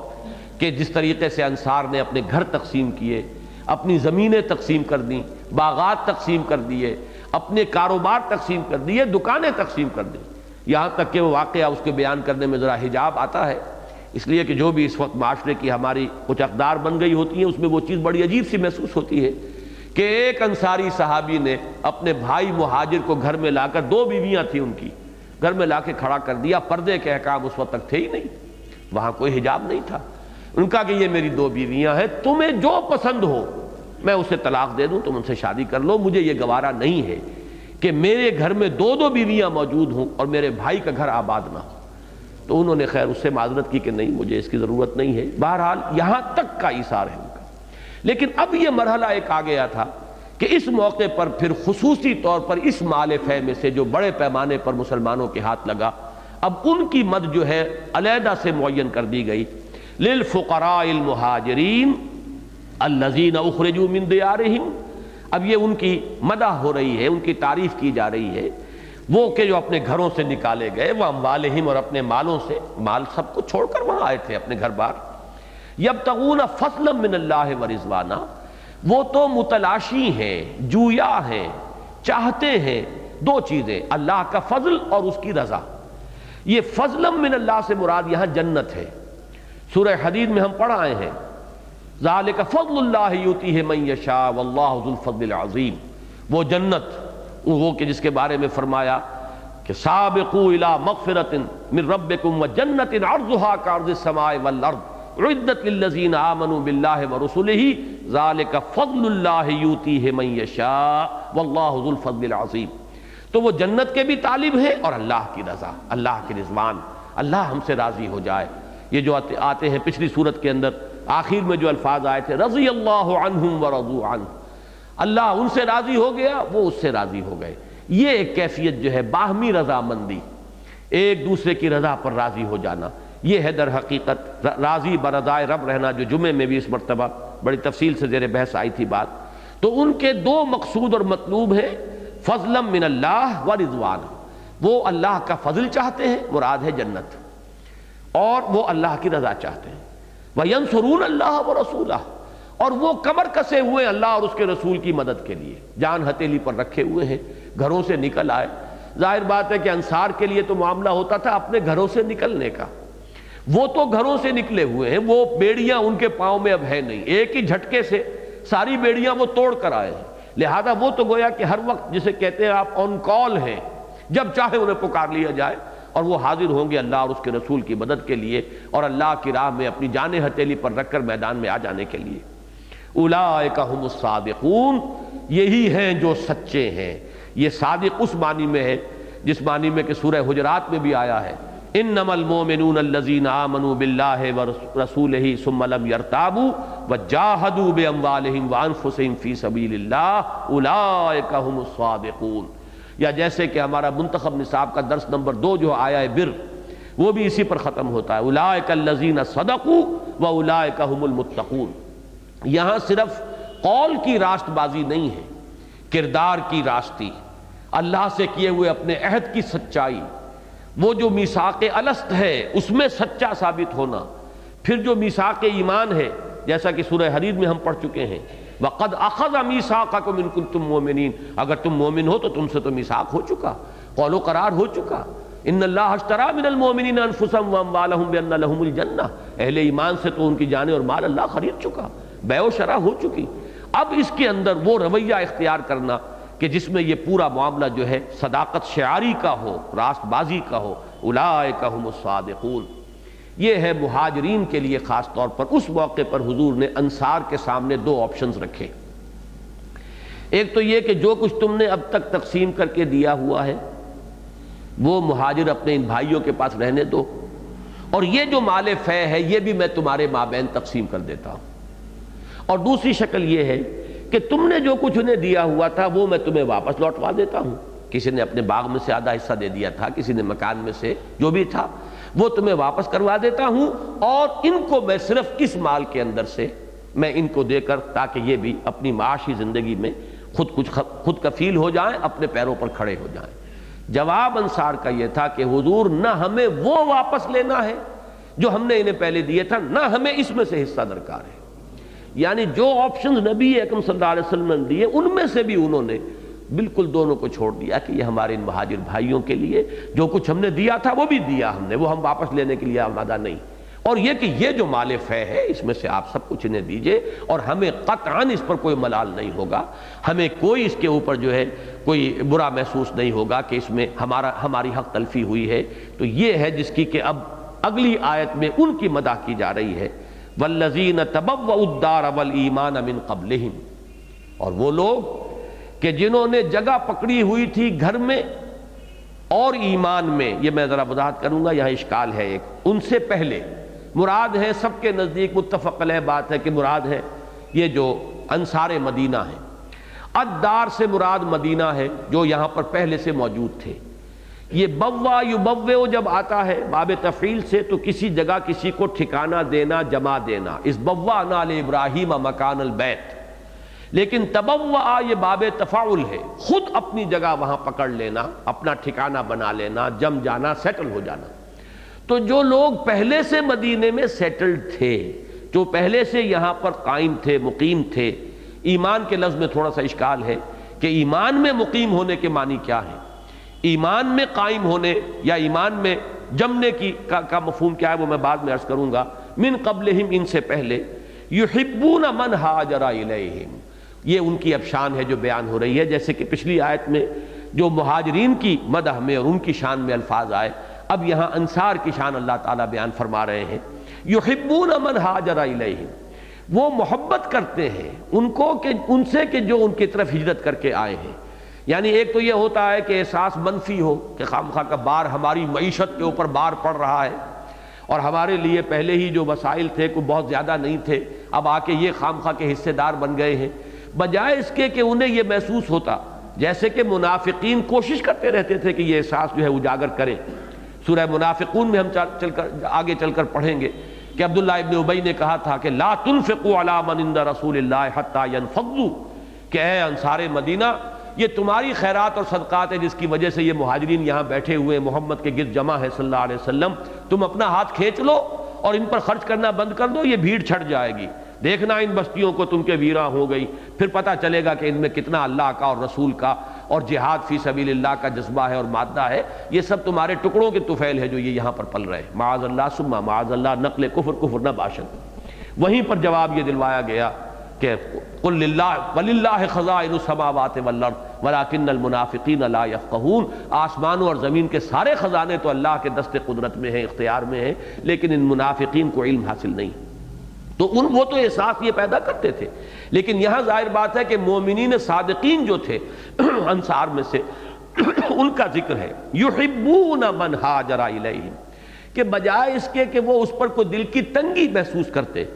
وہ تو انتہائی محبت کرتے ہیں ان سے کہ جو ہجرت کر کے ان کے پاس آئے ہیں، ولا یجدون فی صدورہم حاجۃ مما اوتوا، اور وہ اپنے دلوں میں کوئی خلش محسوس نہیں کرتے اس پر جو انہیں دیا گیا، کہ مہاجرین کو دیا جا رہا ہے اس پر انہیں کوئی خلش ہو، دل میں کوئی بے چینی محسوس ہو۔ یہ حاجہ کا لفظ جو ہے یہ دل میں ذرا کوئی غیظ و غضب کے جذبات جب ابھرتے ہیں کسی وجہ سے، ناپسندیدگی کی وجہ سے کسی معاملے میں، اس کے لیے بھی یہ لفظ استعمال ہوتا ہے، اس لیے کہ جب احتیاج ہوتی ہے، ضرورت ہوتی ہے، تب بھی دل کے اندر اس طرح کی کیفیات ہوتی ہیں۔ تو دل تنگ جو ہے،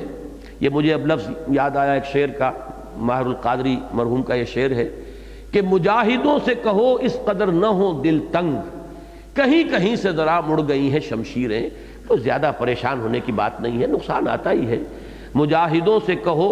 اس قدر نہ ہو دل تنگ، کہیں کہیں سے ذرا مڑ گئی ہیں شمشیریں۔ تو یہ دل کی تنگی جو ہے وہ ہے حاجہ، جیسے کہ تنگ حال ہوتا ہے آدمی، تنگ دست ہوتا ہے، تو دل کی بھی ایک تنگی سے محسوس ہونے لگتی ہے۔ تو یہاں فرمایا کہ لا یجدون فی صدورہم حاجۃ مما اوتوا، وہ اپنے دلوں میں کوئی تنگی محسوس نہیں کرتے اور کوئی خلش محسوس نہیں کرتے اس پر کہ جو انہیں دے دیا گیا، یعنی مہاجرین کو۔ وَيُؤْثِرُونَ عَلَىٰ أَنفُسِهِمْ وَلَوْ كَانَ بِهِمْ خَصَاصَةٌ، اور وہ تو ترجیح دیتے ہیں ان کو اپنے اوپر، اپنی ضروریات پر، خواہ خود ان کو فقر ہو، ان کو احتیاج ہو، ان کو بھوک لگی ہوئی ہو۔ بڑے بڑے واقعات ہیں یہ صحابہ کرام کے، کبھی حکایات صحابہ میں اس کو پڑھیے، سیر صحابہ کے مطالعے سے یہ چیزیں آئیں گی کہ حضور صلی اللہ علیہ وسلم نے کسی انصاری سے کہا کہ یہ کوئی مہمان ہے آج انہیں لے جاؤ، وہ گھر گئے اور بیوی نے بتایا کہ صرف اتنا ہی ہے کہ ہمارے بچے کھا سکتے ہیں اور کچھ نہیں ہے اس وقت موجود۔ کہا کہ بچوں کو تو خود جس طرح بھی ہو بہلا کر سلا دو اور پھر وہ کھانا لا کے بیٹھ جانا اور بتی گل کر دینا، ہم یہ انہیں باور کرائیں گے کہ ہم بھی کھا رہے ہیں، ہم نہیں کھائیں گے، تاکہ اللہ کے رسول کے مہمان جو ہیں وہ کھانا کھائیں اور ہم نہ کھائیں۔ اگر ہم نہیں کھائیں گے، بیٹھیں گے نہیں ساتھ، تو وہ بھی نہیں کھائیں گے، لیکن بتی گل کر دینا تاکہ انہیں پتہ نہ چلے، وہ یہی سمجھے کہ ہم بھی کھا رہے ہیں۔ تو یہ واقعہ یہ ہے کہ کوئی تحریک، بالخصوص انقلابی تحریک، اصلاحی تحریک، علمی تحریک، یہ کام دنیا میں ہوتے رہتے ہیں، ان چیزوں کی اس میں ضرورت نہیں ہے۔ کوئی انقلابی تحریک ان اوصاف کے بغیر چل ہی نہیں سکتی، یہ تو اس کے لوازم میں سے، پری ریکویزٹس سے، بالکل یوں سمجھیے کہ یہ لا بد من ہو۔ اور یہ دنیا میں جو دوسری انقلابی تحریکیں انہوں نے بھی یہ کیفیات پیدا کی ہیں۔ آپ وہ پڑھیے وہ ناول جو ہے مدر، آپ کو اندازہ ہو جائے گا کمیونسٹ ریولوشن جو آیا کس انداز میں آیا ہے، کس کس قسم کے احساسات، ان کے کامریڈ شپ جو تھی ان کی،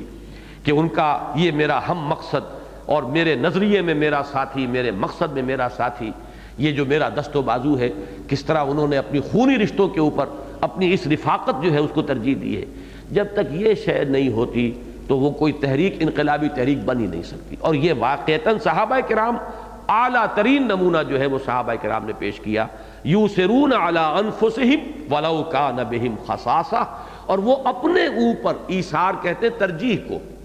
دوسرے کو ترجیح دینا، بل توسرون الحیات الدنیا والآخرۃ خیر وابقیٰ، تم دنیا کی زندگی کو ترجیح دیتے ہو، حالانکہ آخرت جو ہے بہتر بھی ہے اور باقی رہنے والی بھی ہے۔ تو ایثار کے لفظی معنی ترجیح ہے، کسی شے کو ترجیح دینا کسی پر۔ اب جب ہم ایثار کرتے ہیں اس کا مطلب ہم دوسروں کو ترجیح دے رہے ہیں اپنے اوپر، اس کی ضرورت کو مقدم رکھ رہے ہیں اپنی ضرورت پر، اور اس کی پسند کو مقدم رکھ رہے ہیں اپنی پسند پر۔ تو یہ ترجیح کا معاملہ ہے۔ یوسرون علی انفسہم، وہ اپنے اوپر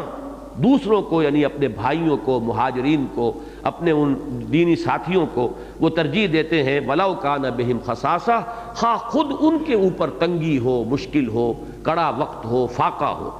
خصاصہ کا لفظ بھی سمجھ لیجئے کہ در حقیقت یہ لفظ آتا ہے فرج کے لیے، کہیں کوئی رکھنا ہے، کوئی مکان ہے اس کی دیوار میں تریڑ آ گئی، اسے خصاصہ کہیں گے۔ دروازہ ہے اس کے اندر کوئی سوراخ ہو گیا، خصاصہ۔ دروازے کی تو مقصد یہ ہے کہ باہر اور اندر کے درمیان ایک وہ حجاب بن جائے، اگر سوراخ ہے اور نگاہ جا رہی ہے تو پھر وہ بھی خصاصہ کہلائے گا۔ لباس کہیں سے بوسیدہ ہے، پھٹا ہوا ہے، وہ خصاصہ کہلائے گا۔ اسی طریقے سے کوئی غلاف ہے، کوئی برقع ہے، وہ کہیں سے پھٹا ہوا، وہ خصاصہ کہلائے گا۔ تو اسی طریقے سے تنگی کی حالت بھی ایسی ہے جس میں انسان کی عزت نفس جو ہے گویا کہ وہ یعنی لوگوں کے سامنے آ جاتی ہے، اور اس اعتبار سے تنگی اور فقر اور احتیاج کے لیے بھی لفظ استعمال ہوتا ہے وَلَوْ كَانَ بِهِمْ خَصَاصَةٌ، اور وہ بھی خصاصہ بھی اس نوعیت کا کہ نمایاں ہو رہا ہو کہ ان کی خود اپنی احتیاج ہے، ان کی اپنی ضرورت مندی ہے، وہ خود کو اس وقت اس اعتبار سے ظاہری اعتبار سے غنی نہیں ہے، اس کے باوجود وہ اپنے بھائیوں کو اپنے اوپر ترجیح دیتے ہیں۔ وَمَنْ يُوقَ شُحَّ نَفْسِهِ فَأُولَٰئِكَ هُمُ الْمُفْلِحُونَ، اور جو بچا لیا گیا اپنے نفس کے شح سے۔ یہ شح کا لفظ جو ہے یہ بہت مرتبہ آیا ہے قرآن مجید میں، آگے سورہ تغابن میں بھی آئے گا اسی الفاظ میں وَمَنْ يُوقَ شُحَّ نَفْسِهِ فَأُولَٰئِكَ هُمُ الْمُفْلِحُونَ۔ شح کے معنی کیا ہیں؟ دیکھیے، انسان میں مال کی محبت کے دو رخ ہیں۔ ایک تو یہ کہ بہتات کی طلب زیادہ آئے اور آئے اور آئے، اس کے لیے لفظ ہوگا حرص اور تکاثر۔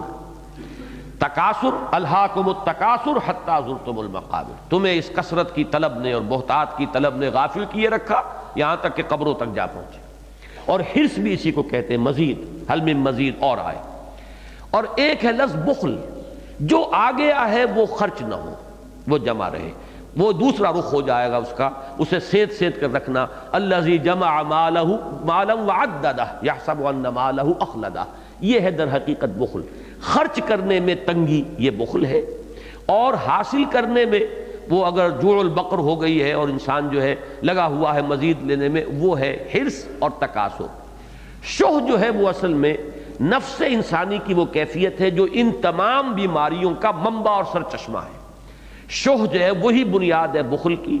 شح ہی بنیاد ہے حرص کی اور تکاثر کی۔ یوں کہیے مال کی محبت، جی میں یہ مال و اسباب دنیاوی سے اگر محبت کا مادہ ہے تو پھر بخل بھی ہوگا، جو ہے اس کو انسان ہاتھ سے جانے نہیں دے گا، سید سید کر رکھے گا، اور مزید کے لیے بلکہ اگر اس کے اندر وہ ایمان کی اور کمزوری ہے تو پھر وہ حلال اور حرام کی تمیز بھی ہٹا دے گا، جائز ناجائز کا فرق جو ہے وہ بھی ختم کر دے گا۔ تو وہ یہ شح ہے اصل شے۔ اور اس شح کے بارے میں فرمایا گیا ہے، ایک حدیث میں حضور فرماتے ہیں ثلاث منجیات و ثلاث مہلکات، تین چیزیں ہیں نجات دینے والی، تین چیزیں ہیں ہلاک کر دینے والی۔ اور اس میں جو ہلاک کرنے والی چیزیں ہیں ان میں فرمایا فَهَوًا مُتَّبَعٌ، وہ خواہش نفس جس کا انسان اتباع کر رہا ہے، جو بھی خواہش دل سے اٹھی اندر سے، اڈ یا لیبیڈو کی جو بھی طلب بیدار ہوئی اندر سے، ہم اس کی پیروی کے لیے دست بستہ حاضر ہو گئے، یہ ہے هَوًا مُتَّبَعٌ وَشُحٌ مُطَاعٌ۔ اور یہ مال کی محبت جو ہے اس کی اگر اطاعت کی جا رہی ہے، آدمی ایک تو یہ کہ کشمکش کرتا ہے، مجاہدہ مان نفس کرتا ہے، جیسے کہ حضور نے فرمایا المجاہد من جاہد نفسہ، اصل مجاہد تو ہے ہی وہ جو اپنے نفس سے جہاد کرتا ہے۔ اور پوچھا گیا کہ ای الجہاد افضل یا رسول اللہ، اے اللہ کے رسول یہ فرمائیے کہ سب سے اعلیٰ اور افضل جہاد کون سا ہے؟ جواب اور ارشاد فرمایا ان تجاہد نفسک فی طاعت اللہ۔ تو یہ نفس کی کمزوریاں جو ہیں ان کے خلاف کشمکش کرتے ہوئے نہى النفس عن الہوى، اپنے نفس کو ان خواہشات سے روک کر رکھنا، اس کی لگام کھینچ کر رکھنا، یہ ہے در حقیقت کہ جو انسان کے نجات کا ذریعہ بنے گی۔ اور اگر اپنے نفس کی ان چیزوں کے پیچھے آدمی لگ گیا، انہی کی اطاعت کرتا رہا، جو بھی اس کا کہنا ہے وہ مان لیا، تو فرمایا حضور نے کہ یہ بھی مہلکات میں سے ہلاک کرنے والی چیزیں۔ فَهَوًا مُتَّبَعٌ وَشُحٌ مُطَاعٌ وَإِعْجَابُ الْمَرْءِ بِنَفْسِهِ، انسان کا اپنے آپ کو کچھ سمجھنا، اپنی صلاحیتیں، اپنی توانائیاں، اپنی نیکیاں، اپنے اعمال، اپنا علم، اپنا تقوی، اپنا زہد، اپنی عبادت، اس کا اگر کوئی زوم پیدا ہو جائے، تکبر اور عجب پیدا ہو جائے، فرمایا ہی اشدہن، تینوں میں سب سے زیادہ شریر یہ تیسری چیز ہے، تعجب اور عجب، انسان کا اپنے بارے میں کچھ ہونے کا احساس، ساری نیکیوں کو ختم کر دینے والی شے ہے۔ فرمایا وَمَن یُوقَ شُحَّ نَفْسِهِ فَأُولَٰئِکَ هُمُ الْمُفْلِحُونَ، اور جو اپنے جی کے لالچ سے بچا لیا گیا۔ اب یہاں بڑا پیارا لفظ ہے یوقا، بچا لیا گیا، آسان کام نہیں ہے یہ تو یوں سمجھیے کہ اللہ تعالیٰ کی طرف سے ہے، اللہ جس کو بچا لے، یہی احساس ہونا چاہیے کہ اللہ تعالیٰ ہی اپنی پناہ میں لے لے، کہ وہ ہمارے نفس کے جو یہ تقاضے ہیں اللہ تعالیٰ ہمیں ان سے بچائے۔ جیسے کہ وہ دعائیں جو ہیں حضور سے منقول، ان میں یہ بھی آتا ہے وَلَا تَكِلْنِي إِلَىٰ نَفْسِي طَرْفَةَ عَيْنٍ، پروردگار مجھے اپنے نفس کے حوالے نہ کر دیجو، کبھی پلک جھپکنے جتنی دیر بھی مجھے میرے نفس کے حوالے نہ کر دیجو، بلکہ مجھے اپنی پناہ میں رکھ۔ نعوذ باللہ من شرور انفسنا ومن سیئات اعمالنا، ہم اللہ ہی کی پناہ طلب کرتے ہیں اپنے نفس کی شرارتوں سے، تو اپنے نفس کی شرارتوں سے اللہ کی پناہ طلب کرتے رہنا چاہیے، اس لیے کہ اللہ ہی بچائے تو انسان بچ سکتا ہے، ورنہ یہ چیزیں تو انہرنٹ ہیں، ان النفس لامارۃ بالسوء، یہ نفس تو برائی کا حکم دینے والا ہے ہی اور ہر شخص کے ساتھ لگا ہوا ہے۔ تو وَمَن یُوقَ شُحَّ نَفْسِهِ، جو بچا لیا گیا اپنے جی کے اس لالچ سے اور یہ محبت مال اور حب دنیا اور حب مال سے، فَأُولَٰئِکَ هُمُ الْمُفْلِحُونَ، تو یہی لوگ ہیں کہ جو فلاح پانے والے ہیں۔ ایک آیت آج بھی ہمارے درس میں رہ گئی ہے، لیکن چونکہ 1.5 گھنٹہ مکمل ہو چکا ہے، میں درس کو یہیں ختم کر رہا ہوں۔ بارک اللہ لی ولکم فی القرآن العظیم ونفعنی وإیاکم بالآیات والذکر الحکیم۔